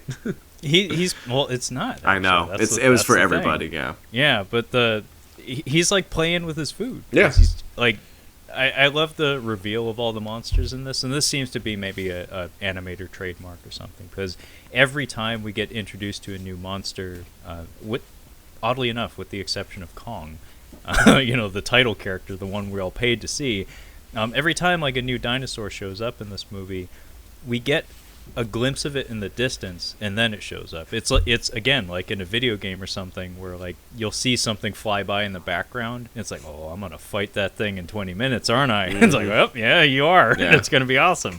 And sure enough, with this thing, like you said, I really love the fog in this swamp area. This whole swamp scene is beautiful. It's great. It's the set, like just the physical set where all the actors are running around and splashing in the pond and stuff. It looks great. It's kind of funny. The set actually takes a back seat in this, and I had to like kind of like remind myself. I'm like, there's a lot going on here. We've got matte painting, stop motion, sets, and I'm like, to the point where the sets are. I'm like, is that a set, or did we do like some kind of like not necessarily an on location filming in the jungle, but like did they do a little bit of filming somewhere for these shots? But I think you're right. I think it's mostly sets. I want to say it's a set with a backdrop, and the reason why I say that is because of the fog. putting fog in an an exterior environment would be very, very difficult. To have it be this dense and this layered. But the thing that's really neat here is we get another special effects trick, or visual effect trick rather, because the first time we see this water dinosaur, and I think it is supposed to be a brontosaurus. No, its proportions are all Brachiosaurus. wonky. No, that's gigantic. Like that's Dino's, Jurassic Park. Dino's the brontosaurus, and then Yeah. Brachiosaurus is the big boys. Yeah. Brachiosaurus have the nostrils on top of the head. The brontosaurus is what Clifford had in that Martin Short movie. His little Just a Littlefoot Yeah. from Land Before Time. I never saw those, but yeah, I'm with you. First one's good. I cannot speak for the 14 other sequels. Yeah, I was gonna say, there's like 1,000 of those movies. But the initial reveal of this thing, like Kyle said, it kind of like we get this. It gets its own glamour angle just head on. Yeah. It's ominous because of the fog settling over the water, and its head just kind of like pops up above the surface and it dips back down. And only a couple seconds later, a couple shots later. Oh, by the way, these guys are really fucking quick with a knife and rope. Yeah. They build a raft in about 10 minutes. Yeah. Like these are bored kids without television. Like this is the kind of stuff you can achieve in an environment without video games or TV. Craftsmanship on the quick. But yeah, they come across a swamp and they're like, okay, boys, let's build a raft. And then quick wipe later, yep, we have a raft for like 12 people. But it flips the raft. But the thing about this particular creature is during all of these water shots, a thing that's very difficult to do in stop motion animation is water. It can be done, but good fucking lord, it's a challenge. So this was done with just puppets, and this was all shot at like they probably like changed the frame rate as they do with like Godzilla movies to make the movements seem heavier and more labored, so slow it down basically. But yeah, all the action, all the interactions between this creature and the sailors on the swamp, it's done with just puppets. So it's just somebody whipping a puppet head around and grabbing little puppet sailors and throwing them through the air. And oh my god, all the screams and the pounding, the hollering, the screaming. The guy in the tree is. Oh my god, he is screaming for dear life. Like, it's pretty terrifying. I mean, that sequence actually kind of gave me flashbacks, or actually, maybe this is Steven Spielberg taking inspiration from this film, not just this scene, but this entire film. It brings back our cinematic deaths discussion, where I brought up Eddie from The Lost World. Mm-hmm. I always thought of that as one of the most horrible deaths in cinema, just because of how hard he tried. And how much effort he expended to do a good thing, only to get fucking torn in half and killed in the most awesome way possible. It's very similar in the case with this sailor, because he gets a glorious death all to himself, and he is just an anonymous sailor. We don't even know his name. But we spend like 30 seconds with him climbing a tree and kicking at this thing, dude. And it's just baring its teeth at him. It's like Quint being killed by the shark in Jaws, where it's like those seconds before it bites him are terrifying. Much like Quint after the sinking of the USS Indianapolis, you come out of Jaws grown up a little bit after seeing him die. Yeah, no, I came out of that film a little bit closer to being a man. a little older. This guy getting eaten out of the tree. I mean, it takes a good 2 minutes where the dinosaur's just like going back and forth trying to get him. Oh, he gets him though. Got him, coach. I mean, Kong is kind of a dick, as we'll see later in this film, but I want to say this Brontosaurus gets the ultimate douchebag award as far as the monsters in this film are concerned. He's kind of an asshole. Like I said, he's playing with his food. Yeah. Like, he's just flipping sailors around. He's not eating anybody. He's just grabbing people and flipping them in the air. This guy, he could have killed him 10 seconds ago, but he just let him think about it. Yeah. And this guy's death scream, though. Yeah, it's folks at home, look it up. Yeah. It is truly epic shit. And the composer and the filmmaker were kind enough to drop the score out, so all you hear is him screaming. Yeah. Yeah. It's so cruel. It's like the cinematic equivalent of the time of like watching Adam Goldberg die in Saving Private Ryan. It's just like, Jesus Christ! Like, that's fucking brutal. It's close. It's a pretty brutal fucking death. All you have to do is think about it, because like if you're just watching the images and reacting strictly to that, whatever, it's a clay puppet killing a dude or killing another clay puppet. Yeah, but, yeah. But if you actually think about like the psychology, like in a real life scenario of being chased up a tree by a giant monster that just, I should have been dead 10 seconds ago and yet I'm not, and now I have some hope. Oh shit, that makes it worse, and now I'm dead. Yeah. But immediately following this though, and like I said, this movie fucking rolls. Bam, bam. We cut to another iconic scene, which is of course represented in virtually every instance of the Kong story, except for Skull Island. That would be the log scene. Mm-hmm. So this is a really cool combination of effects. So we have a giant log prop that's suspended across like a gap. So it's like a chasm, like a cavernous chasm. And our sailors are trying to run across there. Unfortunately, Kong has Anne in one hand, and he turns around. He's like, "Hey, who's that?" So he sets her down real quick, and he runs to the other end of this log just as they're like halfway crawling across to the other side to get away from him. So they turn tail and they try to run. And then he picks up his end of the log and he starts turning it and jostling it. And one by one, we get to see these poor guys fall into this hole, and we get to see the impact. Yes, that's when I text you. I'm like, dude, this is way more violent than I remember. And this is where we get like comparisons to the Peter Jackson film. So one thing that film was always criticized for being 3 hours long is it's thought of as being indulgent and excessive. And I look at this film and I'm like, did you not see the source material? Like, do we really have to have an individual shot for each one of those sailors falling? For that matter, did we even have to have those shots of those sailors falling? The answer is no. But, somebody thought, the audience needs to grow some fucking hair on their chest. God damn it. So we're going to make them watch these people fall to their deaths over and over and over again. We've got another world war to get into here pretty soon. We got to toughen these folks up. I mean, he was a high-profile Hollywood producer. I wouldn't be surprised if he knew some shit. If the film was, like, produced by Roosevelt or something. But this sequence is, like, the way the special effect or visual effects are done is really, really cool, because we have something that we haven't talked enough about is the rear projection effect. This is something that Willis O'Brien pioneered, as far as I know, and he puts it to great use. Probably the best example is the Stegosaurus, honestly, where we have a situation where the interaction between the actors and the Stegosaurus, who is in the background while our actors are in the foreground, is actors acting on a set while the Stegosaurus animation is playing out on a giant screen, like superimposed in front of them. So the actors are like doing a pantomime in time with the projection. And this is a technique that's been employed in countless films. Like one of the funnier examples I can think of is watching Linda Hamilton run away from the truck explosion towards the end of Terminator.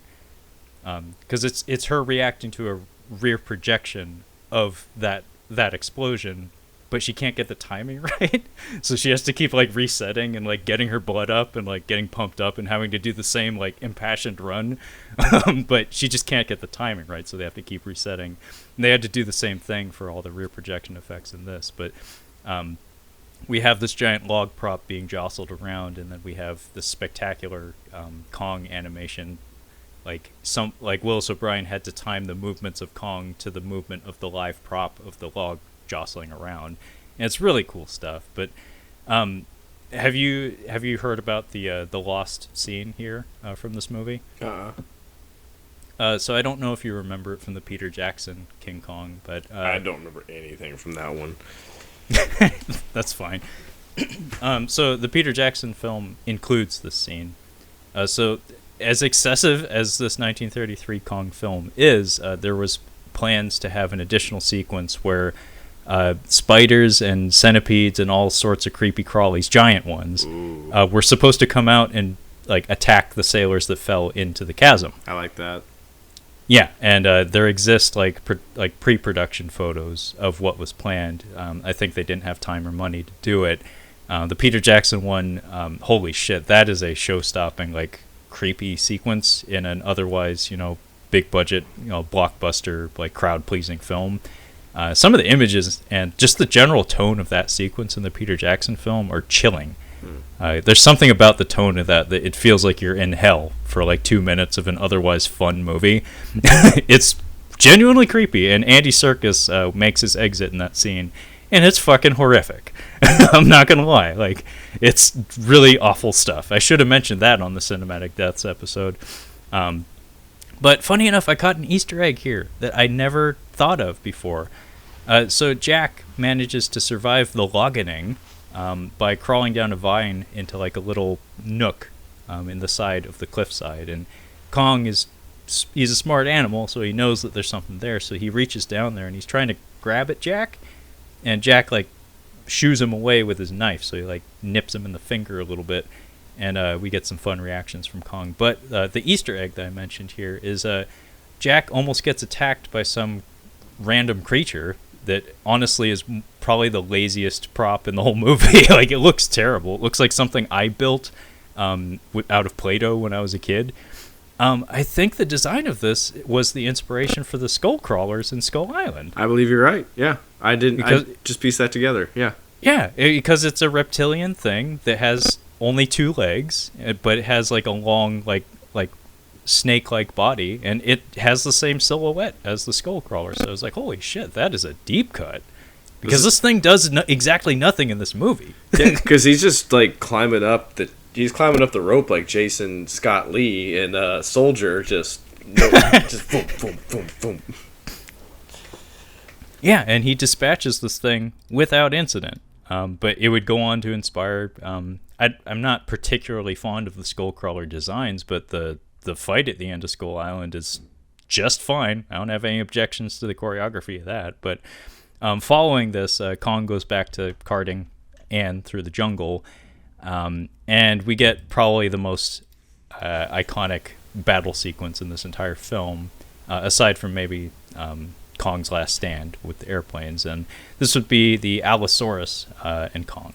What'd you think of this one, Kyle? You're making some faces at me. It wasn't that great. I mean, I think it's more fun to see him interacting with the people than it is with him with other monsters, because that's a lot of work, as you have to get these two to like fight. I think that the Jurassic Park films have referenced this 1933 film, like, and they've exhausted the references, because we get a T-Rex fight in that Jurassic Park 3 with one of the other dinosaurs. But that wasn't Steven Spielberg, but it was still a Jurassic Park movie. But yeah, it's alright. I feel like it could have been better.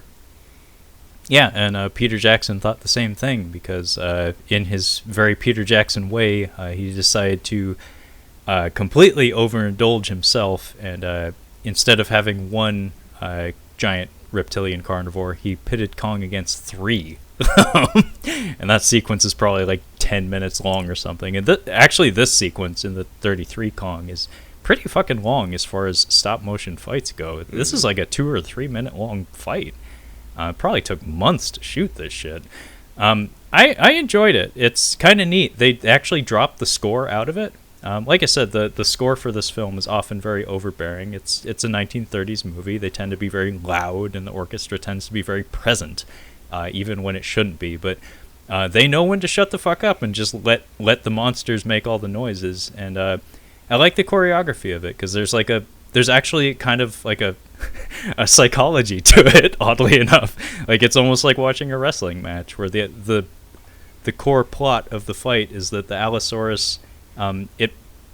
This was back in the day when dinosaurs dragged their tails, by the way. Not like we know like a T-Rex or an Allosaurus to do now, where their spine doesn't work that way. Because, like, think about the Jurassic Park T-Rex, how its spine is straight.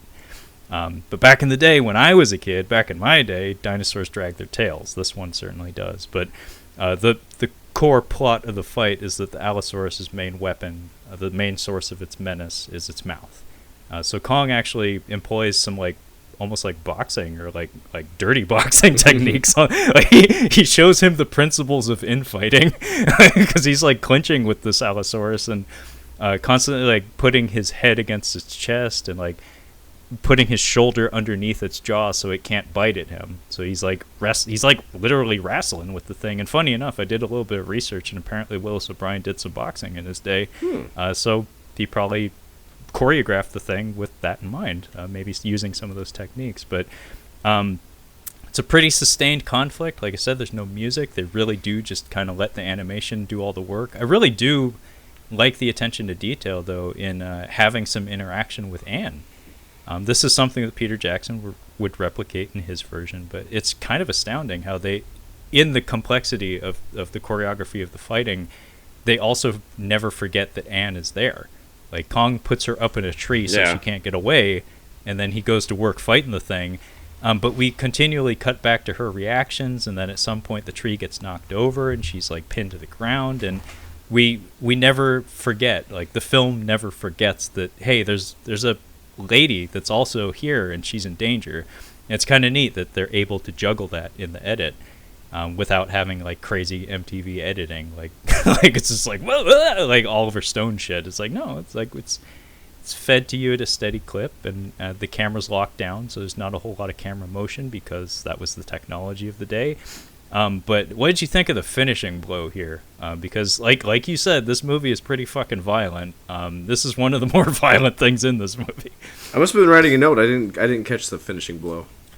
So this is something that pops up in pretty much any instance of Kong fighting a reptilian creature. So it's kind of something we should both be keeping our eyes out for when we get to Godzilla vs. Kong. Because like I said, this comes up in almost every Kong versus a reptile fight. Kong has a thing with mouths. Specifically jaws. I noticed that with the pterodactyl, but he never actually rips his jaws. Maybe that was a censorship thing where it's like, dude, you get one. Yeah. Because this happens in the Peter Jackson version as well. And I do remember that. That is the one thing I do remember, is the jaw. Yeah, so he does the same move in this, where he pries back its jaws like you would do an alligator or something, and he gives it a good snap. But not only that, he takes the top half of the jaw and he like bends it to the side a little bit. So he effectively just tears the jaw off the hinge. And again, just the sheer brutality of this movie. We do see when Jack walks by this Allosaurus, I'm not dead yet. I'm just very badly burned. Because it's still twitching. Jesus, yeah. But and then the real kicker, and again, Peter Jackson lifted this directly from the original, is Kong plays with it.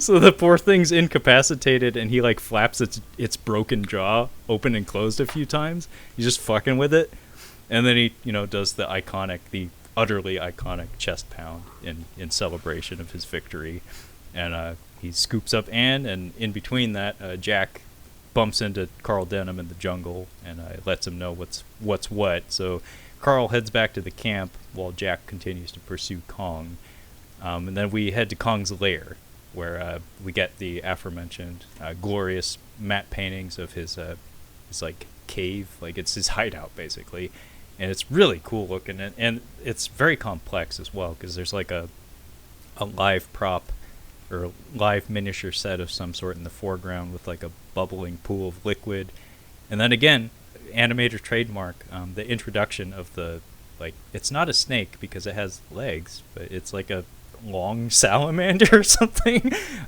That creature is hinted at as he's coming in. He's like looking the other way, but there's a pool of water in the center of the cavern that we just see like its little head poke out of the water for just a second.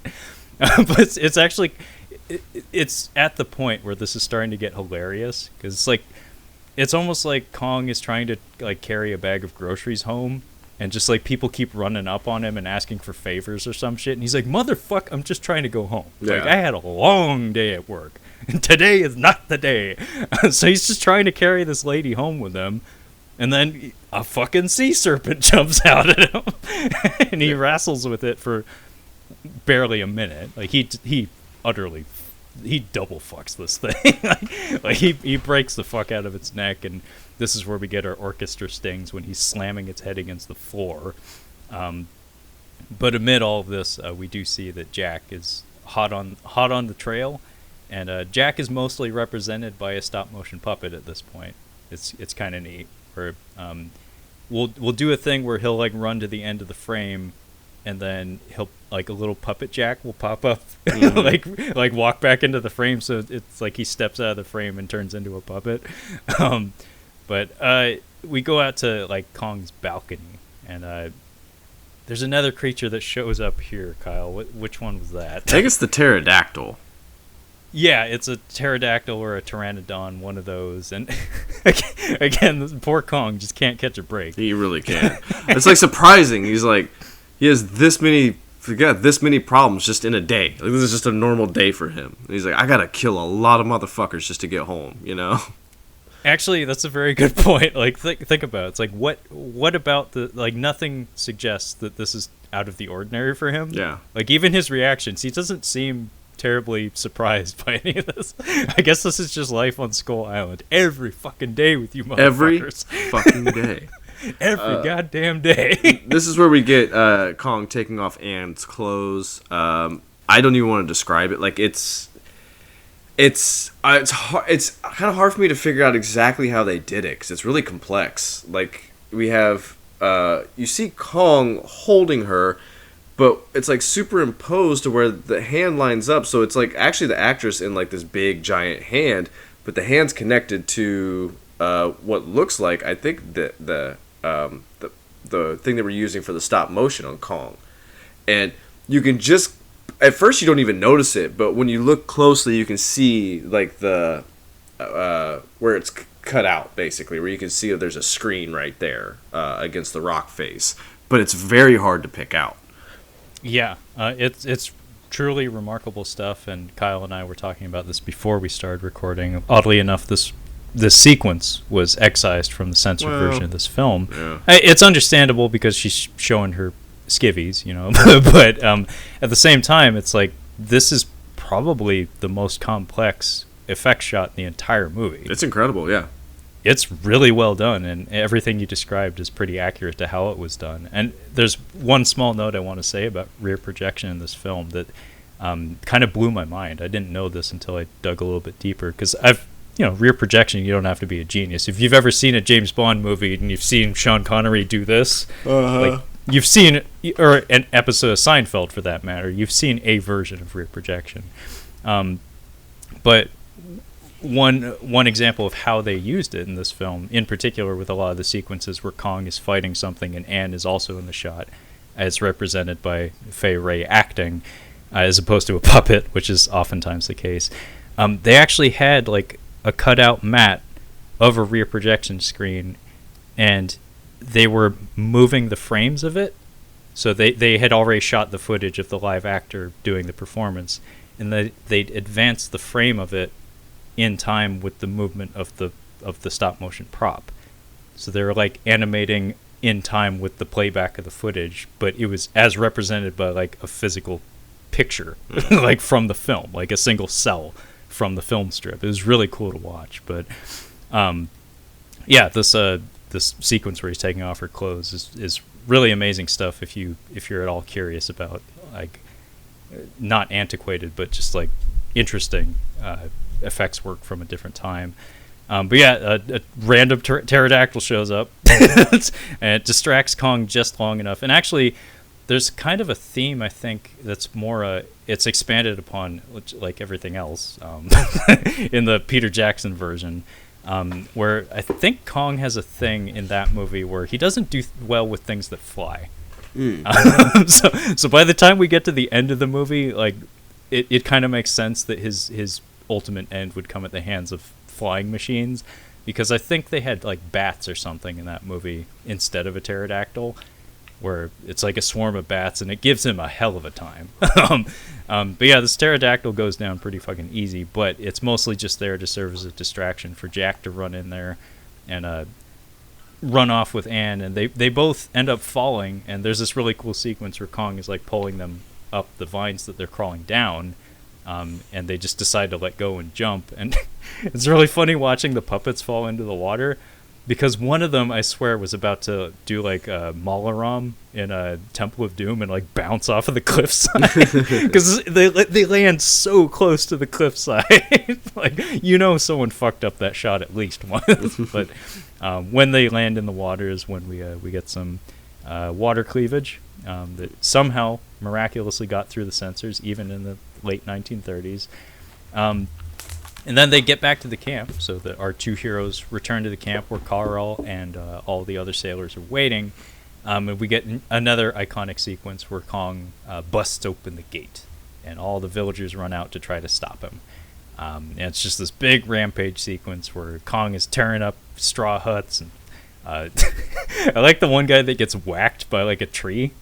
He like picks up a tree as a club, and he just whacks this guy. This was kind of weird. I'm like, so he ends up busting through the door. He ends up like breaking through. It's kind of a fun scene, like him actually like trying to get in. And I like the captain or whichever dude it is, like, come on everybody, come up and help. And all the natives are helping, and he ends up busting through. And then at one point there's I guess it's scaffolding, where the guys are sitting up at the top and they're throwing spears and they're getting some good shots on him. And Kong has to get like creative with how he's gonna dispatch these guys. I'm like, dude, just bang them together. Just pick up two dudes and just smash them. And he's just like, how do I stop these guys? I'm like, you are a monster. Bite their heads off. You can do whatever you want to these guys. Get creative.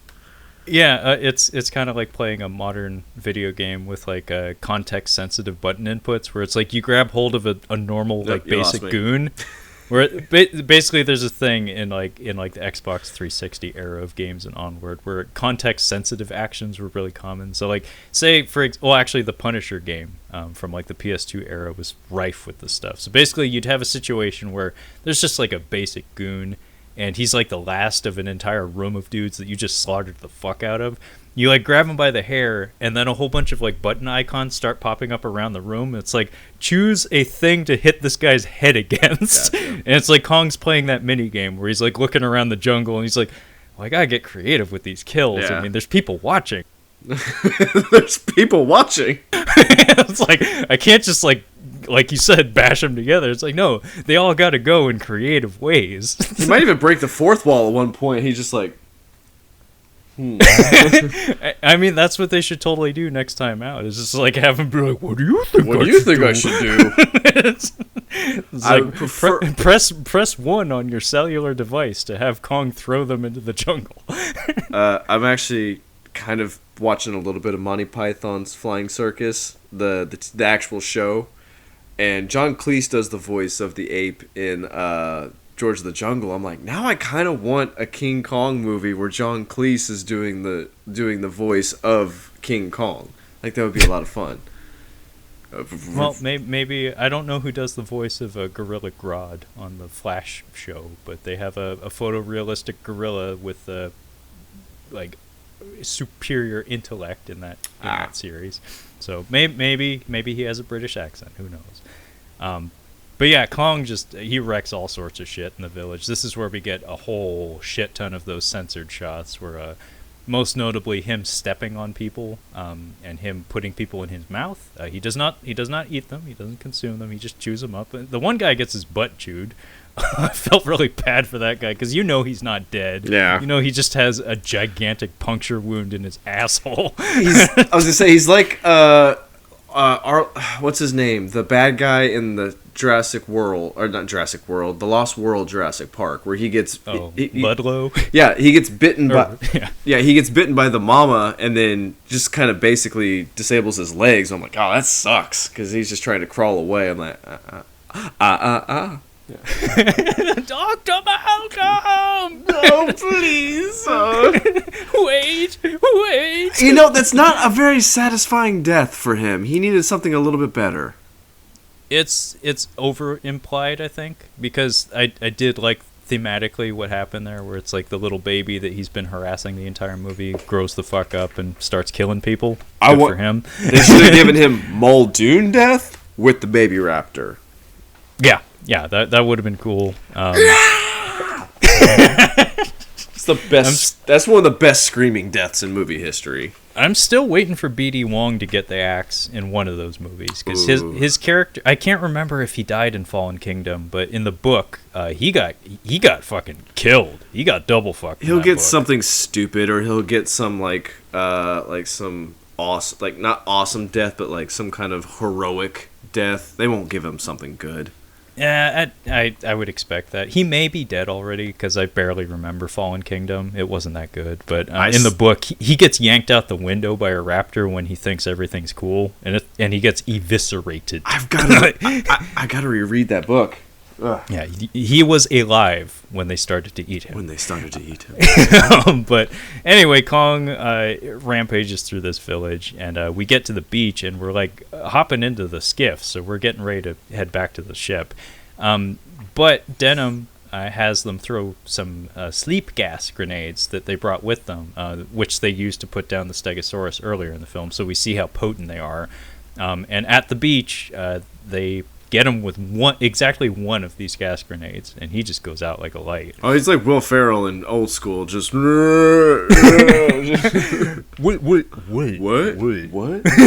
But this is okay. So you're crazy. I like you, but you're crazy. This seems like a good time to highlight the Jurassic Parkness, like where like Spielberg definitely got a lot of inspiration, but it's not like ripping it off, but like just little things like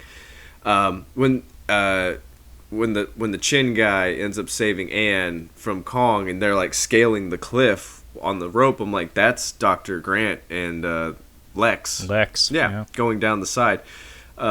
We also have, let's see here, we have foot trample. Yeah, we have from the Lost World, Carter. From Carter, yeah. I'm gonna use the little girl's room. I had a couple more here. I put my notebook away because I don't have any more notes for the rest of the film. Funny enough. I was just in it at that point. It's on a remote island. Foot stomp. I mean, there's dinosaurs. That's the other one. But the tranquilizer is the other one. That comes up in the second one. It's a big one in the second one. Yeah, you could easily make the case for the entire finale of King Kong basically being redone for the Lost World, just with a T-Rex instead of a giant ape. Yeah, pretty much. That's too easy. Yeah. Yeah, and it needs to be said that I told you this before we started recording. If you've read the Lost World book by Michael Crichton, the movie is not representative of that book at all. Not at all. That movie gave us more Dodson. We got Dodson here. But yeah, they bear no resemblance to each other, so that was more than likely someone handing a script to Steven Spielberg and him being like, "Oh, I like King Kong." And they're like, "Actually, it's an independent script. It has nothing to do with Kong. It's King Kong. It's King Kong. Fuck up." But yeah, there's a lot of references to King Kong in the Jurassic Park films. In particular, like I said, the final act of both films. But yeah, Kong takes a big nap. And Carl starts speechifying about how we have $1 million opportunity on our hands. I'll share it with all of you boys. And we just very quickly do like a crossfade to New York, like Times Square or something. Boys, he's not sharing any of that money with you. That's the thing that's interesting about Denham's characterization, is that he's never portrayed as like, they never lens him in such a way where he's meant to seem like a scoundrel or a dick. I know. Yeah, I mean, but he's not sharing that money. Yeah, I know. You're right. It's just kind of a curious thing because, again, if you hadn't seen this film and you just knew the bare bones plot structure of it, you would assume that this character would be a complete asshole. Yeah. Like, it needs to be said, Charles Grodin plays the same character basically in the '70s version, and he gets like decisive comeuppance.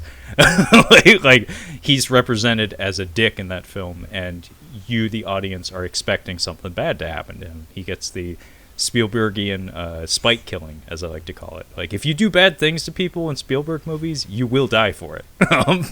More than likely, that's the case, at least in his more crowd-pleasing films. But yeah, Denham is never really shown to be a complete asshole.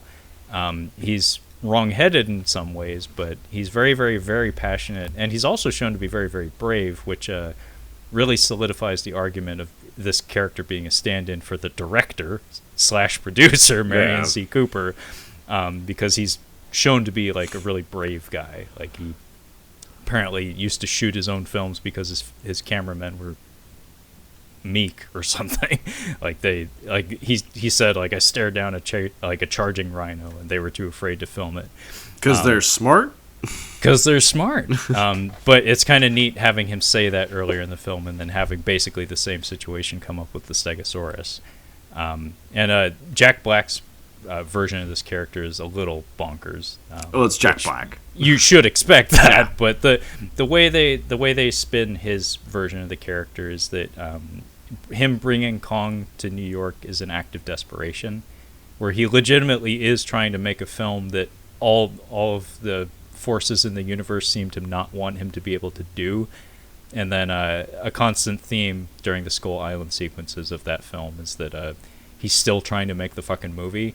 And I think by the end of it, like some dinosaurs break the camera or something, and the film gets exposed to light. So like all the attempts to make a film are ruined. So him bringing Kong back to the States is like him trying to salvage a shit show. Yeah. So like he has a maniacal bent to him that seems to be like him just trying to make the best of a shit situation. But anyway, we get back to New York, and we have this big public unveiling of Kong, and this is another iconic sequence where Denham has Kong suspended on this giant steel platform. He's all shackled and whatnot, and Anne and Jack are there. By the way, they're engaged. Yeah. Jeez. Falling up. Yeah. Yeah, no shit. Yeah.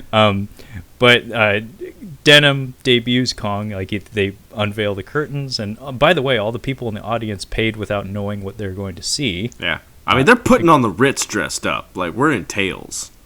Yeah, no joke. Like, everybody is dressed to the nines, and everybody in the audience is asking each other, like, do you know what we just paid for? And it's like, no, don't you? It's like, no, I thought it was a movie. It's not a movie. What is it? It was probably really expensive too. Yeah, no, this was probably not cheap. I think Denham cites a number figure for just this one live gate, and it's up there for 1930s money. But anyway, they pull back the curtain, and we get the debut of Kong, the eighth wonder of the world. That's a really cool catchphrase. I don't actually know what all the other 7 wonders of the world are, but I think they're mostly architecture. One of them was probably sliced bread. It should be. Yeah. A sandwich? Anyway. What's a sandwich? You take 2 pieces of bread and you put meat and cheese in it. Huh. Mind blown. But things turn to shit when Denham invites the press onto the stage to take photos of the giant gorilla, and the flashbulbs set him off, something fierce, and he tears through those steel chains, and he breaks loose, and Kong goes on a fucking rampage in the streets of New York. Yeah, I like the... I don't know what his logic is in destroying the subway platform and the railing, but he's just like, he gets outside, he's just like, just biting at this thing, and there's a train coming. It's like he knows what's going to happen. I think Christopher Nolan used this as inspiration for Batman Begins, because this is how Ra's al Ghul gets it. But I like this little sequence. The train is coming, and I like the Dick Tracy matte painting. Like, it makes New York look like a mega, like the buildings are huge, but I don't know why I like that in movies. I like when they do that. Yeah, you ever seen Batman the Animated Series? That's what they make. I love it. That's what they make New York look like in this movie. It's pretty fucking cool. We have a Gotham building in Seattle. It's in near the International District. You can see it on I-5 going south, and it has that Yeah, it's got that really great lighting. You know what I'm talking about? It's that building. Is it Smith Tower? It might be. Let me look it up. But every time I leave the city at nighttime, I'm just like, oh, I fucking love it, because it reminds me of that. It reminds me of like something you'd see in Gotham. Yeah, if it's Smith Tower, that was at one point the tallest building in Seattle. And I forget when it was built, but it has a slightly antiquated style to it. It's cool looking. It's not Smith Tower. No, it's a smaller building. It's more square. It's on the left side going south. It's on like the left side. Like, it's like one of the last buildings you see leaving Seattle. I gotta find it. Okay. Well, the train sequence is one of the highlights of this rampage through the streets of New York. Actually, I think it's the biggest highlight, but maybe like man, there's a lot of cruel deaths in this movie. Maybe the cruelest death in this movie. The lady? Yeah. Dude, I wrote it down. That was my last note. It was like, he just killed a woman. I didn't think you could do that in movies at this time. Like, like it either had to be like, I tried watching The Maltese Falcon. Jesus. It is not the right move for that, man. But like in like noir films, it's like my sister died. Like it's already happened. Like we're not actually seeing it. Yeah, no, this is particularly brutal. Just in how casual it is, and how like invasive the actual killing is. So basically, Kong breaks out of the theater, and Anne and Jack both escape, and he takes her up to like their hotel room or something. And he's like, "It's okay, darling. We'll be fine. That giant gorilla ain't gonna get in here. He's gonna get in. He's gonna get in there." But Kong goes rampaging around town, and he starts climbing buildings and peering into windows. And we get this like perspective shot of him looking up at a woman who's looking down at the street at all the chaos unfolding, and she screams at him, much like Anne had done on the island. So it plants the seed in his head that's like, oh. That lady that was on the stage with me just a couple seconds ago is probably nearby. I should look for her because I liked her. And he starts climbing the buildings and peering into windows, and he comes across a woman who is asleep in bed. And he just reaches in and picks her up out of bed. And what's to add insult to injury, when the giant mechanical hand is pulling her out the window, the actual physical prop, she's like upside down. Yeah. So he has no respect for her, like her orientation or anything of that nature. So that right there is like really cruel and invasive. And then he pulls her out the window, and she's like squirming in his hand, and he just casually drops her because he's like, "Oh, wrong lady." This is a brunette. Yeah, no joke. It is a brunette. Yeah. So he just looks at her and he's like, "Nope, you're not the one." And he doesn't even like throw her or anything. He just like lets her go. Yeah. And keeps climbing. And we get she gets Hans Grubered. we get one of those shots. Yeah, we get one of those shots. Except for the poor lady's upside down. And by the way, she was asleep. Yeah. Imagine waking up to that. I'd be so pissed. You'd be more than that, man. You'd probably be shit dead, your pants. And dead at pissed, the same time. Pissed off, shit my pants, dead. Yeah. And dead. But yeah, I always thought that was like incredibly cruel to that poor woman. And I seem to remember the Peter Jackson movie, just like every sequence in that movie, made that into a whole scene where he like does that to more than one woman. Yeah, it's pretty fucking bad. I mean, I gotta say something about. I watched that sequence, by the way, the bug sequence. It's a CGI nightmare. But it is a nightmare nonetheless. Did you watch it with sound, though, is the question? No, I didn't watch it with sound. Okay, that's the difference maker. Okay. Yeah, so Peter Jackson, for some reason, does like to take his time. And I think that really, really works for the Lord of the Rings movies because there's a lot to cover. We got a lot of bases to cover. This is a huge fan base. King Kong, I'm like, dude, it's really simple. Like, he finds the girl, they take him to New York, and he wreaks havoc. Like, you don't have to spend a lot of time. So I don't know if I'm ever going to get back to that King Kong, that Peter Jackson King Kong. There's probably a director's cut that's like 3.5 hours long. There's like 30 minutes of extra shit. Probably. I would not be surprised. It's incredibly self-indulgent. It's very excessive. I appreciate it for the special effects work. Much like this movie, the 1933 version. Just seeing the special effects wizardry is enough to keep me interested. Because Andy Serkis really put on a show with the performance capture for King Kong. He portrays King Kong. Oh, I didn't realize that. Yeah. Man, he can do everything. Yeah, and I think Toby Kebbell, of all people, portrays the Skull Island version of Kong. Toby Kebbell? A British guy. He was in one movie that we covered, actually. It was it the Ridley Scott movie we did a long time? The Counselor. He has a very, very, very small role in that. Is he the dude rock and roller? Yeah. Okay, yeah. I know you're talking about. The guy with the teeth. Yes. I remember him now. I generally don't like him as an actor. He's in Skull Island as one I of the soldiers, but he also does the performance capture for Kong in Skull Island, and he also plays the antagonist in those last two Planet of the Apes movies, the Koba, the evil chimp. Oh, that's him. Yeah. Those movies are great. That's the thing, is like, I don't particularly like him as an actor, but as a performance capture actor, that guy's got some moves. I will give him all the credit in the world for his ape acting. It's funny. There are two scenes that I always come back to with the counselor. One is that scene with him at the racetrack or wherever they're having brunch or whatever.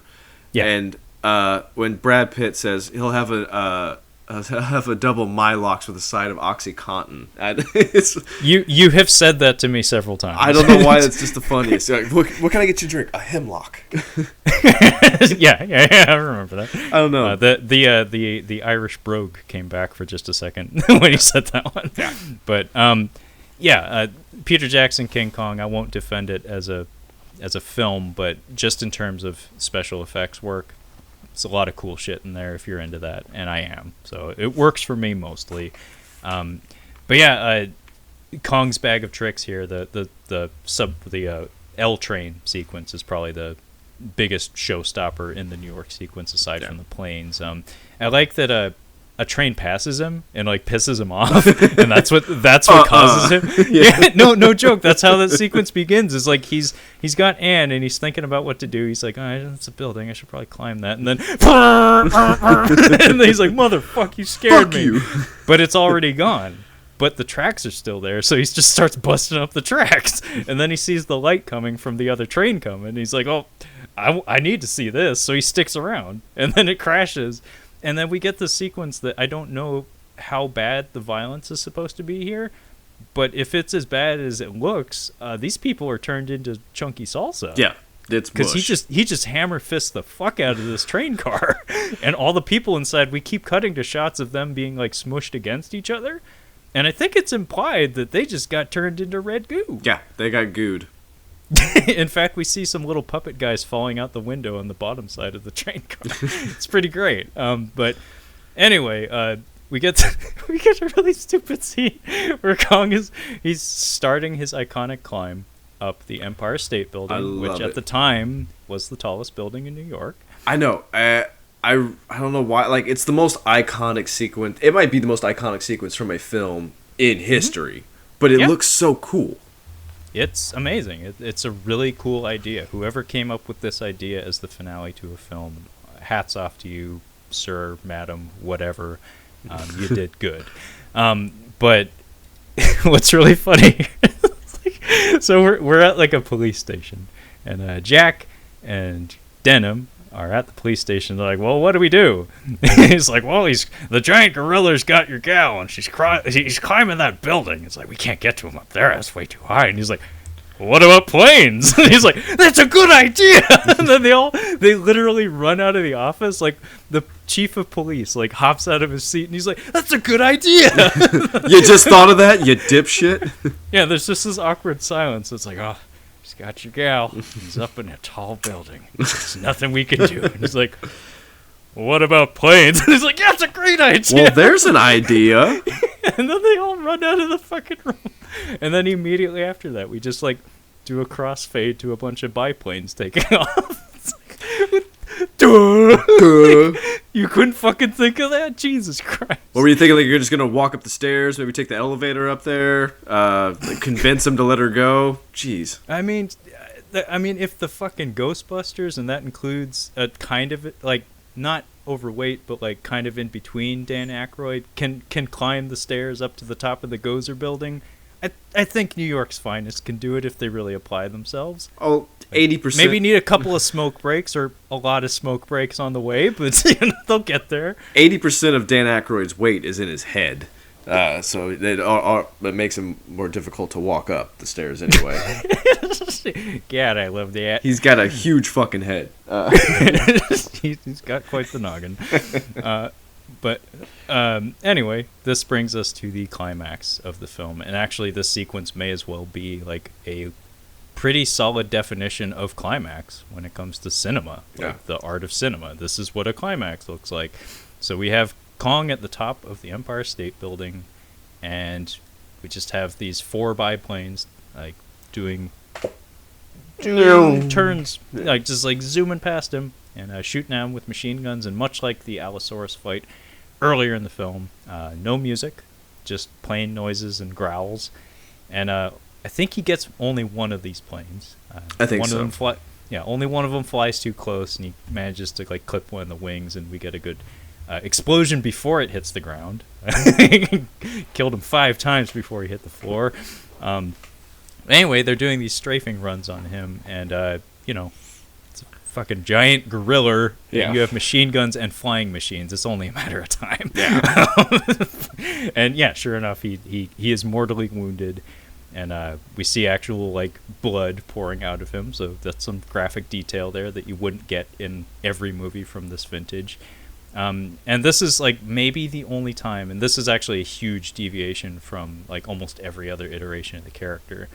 This is maybe the only instance in the entire film where we're explicitly asked to sympathize with him, because throughout the most of the movie he's not sympathetic. Like he's just a big rampaging beast, and in fact he's kind of a monster. But when he's dying here is like maybe the only time we're supposed to feel anything for him. I always, it always gets me in movies rewatching No Country for Old Men. There's a scene where Llewellyn shoots the dog, and this dog is going to fucking murder him. Like, this dog is not messing around.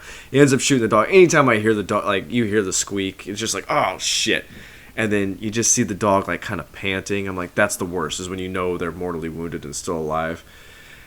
And I don't know how they make it work for big monsters. It's pretty crazy how they can do that. Like in Godzilla 98, like at the end, you're just like, I kind of feel shit. I kind of feel bad for him, you know? But dude, you did a lot. Maybe you do, Kyle. I mean, you did cause a lot of property damage, but yeah, like I kind of feel bad at the end. Or what's that shitty, disgusting thing in Return of the Jedi? What's that thing? Oh, the Rancor. Yeah, the Rancor. Yeah, you feel bad for him. Yeah. I mean, especially because his trainer, his parent, essentially, is just crestfallen. That fat man is weeping. Yes. He is inconsolable. No, that man is seriously bummed out. I mean, like, buy him a drink or 3. He's a big guy. Well, he's gonna be dead soon anyway. But yeah.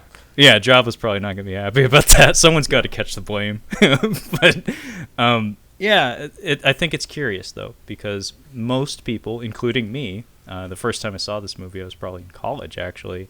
I expected the narrative around Kong to be like, oh, you're supposed to feel bad for him. Like, he's been taken away from his home, and he's been rendered like this like beast of burden in some fashion or something.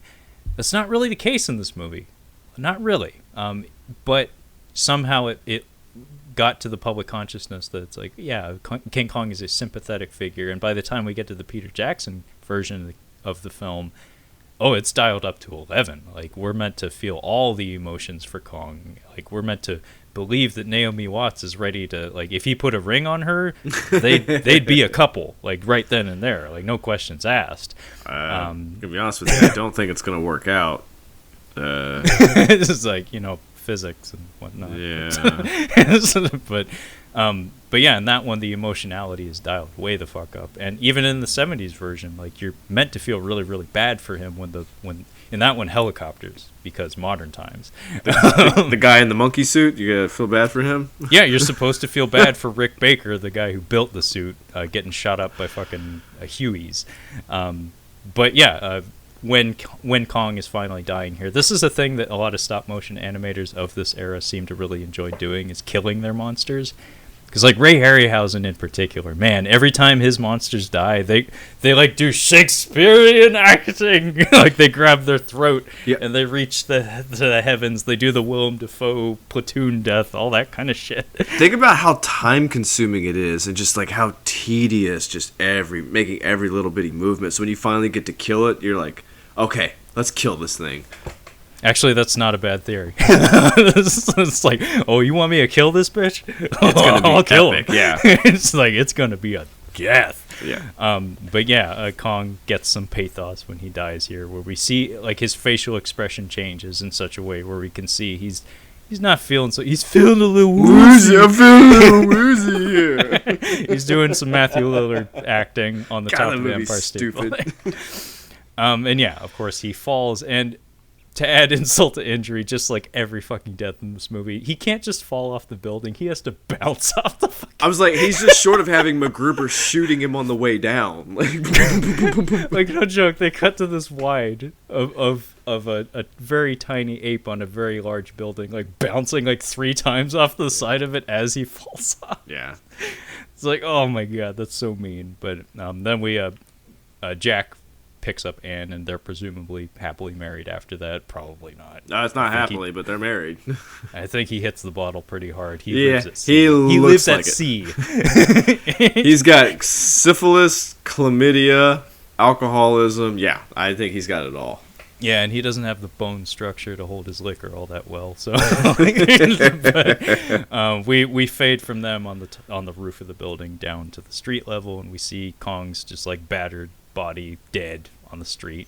It's very much like Jack Nicholson's Joker, minus the and Denham like finds his way over to the Beast, and he parts the crowd, and I think the police commissioner or whatever gives him a little talk, and we get the very iconic ending line of like, well, the plane's got him. He's like, no, 'twas beauty killed the Beast, and then end. I've had this come up in 2 film classes, the two of the film classes I've taken, where we have to talk about this in quote and how amazing it was. And I'm just like, I don't get it. It's not that big of a deal. I know it's an iconic line, but I'm like, so what? Well, what you need to have is Ernest P. Worrell like in the crowd be like, no, I'm pretty sure it was the planes. Yeah. Nah, yeah. I'm pretty sure it was the planes. Hey, Vern, I think it was the planes. I think it was the planes. How does Casablanca end? Is it, frankly, my dear, I don't give a damn? That's Gone with the Wind. Gone with the Wind. What's Casablanca? It doesn't matter. It's Chinatown. Let's just mix up all the movies. It doesn't matter. It's Chinatown. Yeah, that's good. Yeah, forget it, Kong. It's Chinatown. Yeah. But yeah, that was 1933, King Kong. Obviously, we had a lot of fun watching this one. It's very easy for me to go back to, mostly because it's just a visual effects thrill ride. Like once you get through the journey to Skull Island, like it really just becomes Kong's movie, and he's always killing or smashing something. Yeah.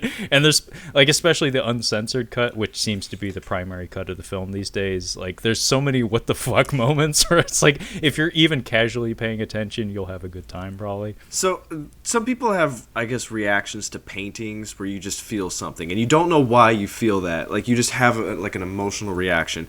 I didn't watch this movie until I was an adult, and this last time, like watching it, I think last night or the night before, I had like a weird nostalgia feeling that came up, and I couldn't put my finger. It's very strange, and it was like I was watching a movie that I watched when I was a kid. I feel like it was that kind of reaction where I'm just like, I don't know where this is coming from, but it feels good. So it was just kind of interesting that happened to me. Yeah, I got a very similar vibe, actually. I think it's just the style of presentation, where like the music in particular has that old-timey feel to it, where everything's a little too big for its own good, but it makes you smile anyway. Yeah. It's like, that doesn't fit. That's a little excessive, but it's like, that's how things were, so fucking deal with it. Yeah. Shut up. And then, of course, the novelty factor of like the stop motion is certainly it's something that's timeless. And for me, actually, like I said, I didn't actually sit down to watch the film in its entirety until I was about like college age. But when I was a kid, I've mentioned this before on the show, I had a VHS tape that was a collection of trailers for these kinds of movies, from like the 1930s through the 1960s. So that would include Godzilla movies and stuff. But it was just a VHS tape that was just a collection of trailers from those old B-movie monster movies. And that was my introduction to so many of these movies. Like Them, they had a trailer for that. The Giant Claw was on there. The Beast from 20,000 Fathoms. This Island Earth was on there, I think. 20 Million Miles to Earth. Like all these Ray Harryhausen type movies and stuff. And they had a trailer for King Kong, which, because it was a 1930s trailer, was basically the whole fucking movie. Yeah. So I watched that tape multiple times when I was like 9-10 years old. So in some ways, it may as well be me like watching this movie back then. But yeah, it something about this character. I think this film it certainly resonates with children. I think there's just something about the flow of it and the all gas no brakes nature of the halfway mark of the movie. Maybe where it's like, I would say maybe there's something to that. Like, I think maybe reminding us of the like stop motion that we saw as kids. But yeah, also the all gas no brakes about the Skull Island portion. Well, yeah, and there's something to be said for like you say what you will about the overall quality of Jurassic World as a film, but like the final sequence in that film, the raptor and the T-Rex versus the I-Rex, I got a huge smile across my face watching that, because like part of me, I have a friend who routinely has a catchphrase he uses where he says, "It's so stupid," and oftentimes it comes out when we're watching movies, most notably during what was it, The Last Jedi? Or, no, it was Rise of Skywalker. Yeah, it was Rise of Skywalker. I love that movie. I kept turning to him in the theater, and I was like, he's gonna say it, and he said it so many times. Dude, that's the best sequel. It's the best of the subsequent Star Wars movies. Wow. It's so stupid. It's so stupid. It's so stupid. It really is so stupid, but it's a lot of fun. But yeah, there's a phrase in Japanese, kawaisou ni, or kawaiso, where it basically means cute, but in a pathetic, but in a cute way, where it's endearing. It's like when a puppy falls down. It's like, oh yeah. And that's what It's So Stupid is for. Where it's like, this is so fucking stupid, but I'm still smiling. Yeah. And Jurassic World, what I was getting at with that is that sequence reminded me of being a little kid making stop motion films with my Jeff Goldblum and my Pete Postlethwaite toys. I was like, this is literally someone opening their toy box of CGI monsters and smashing them into each other. Yeah. And that's what King Kong is. Mm-hmm. It's a grown man smashing his toys together and spending 3 years of his life or whatever doing that. And you can tell that he had fun doing it, and I had fun watching it. Yeah. But yeah, that being said, this is our March of the Monsters month, so this is the first of many Kong and Godzilla reviews that we'll be doing this month, hopefully culminating with a review of Godzilla vs. Kong, which I believe drops March 31st. But in the meantime, if you would like to catch up on any of our other Catching Up on Cinema content, you can find all of that collected on our website at Catching Up on Cinema. We also have a couple of social media accounts in the form of an Instagram at Catching Up on Cinema, as well as a Twitter at Catching Cinema. And the show is also hosted on pretty much every podcasting platform you can imagine, so feel free to Google us or whatever. But that being said, thank you so much for listening, and we will catch you next time. Yeah.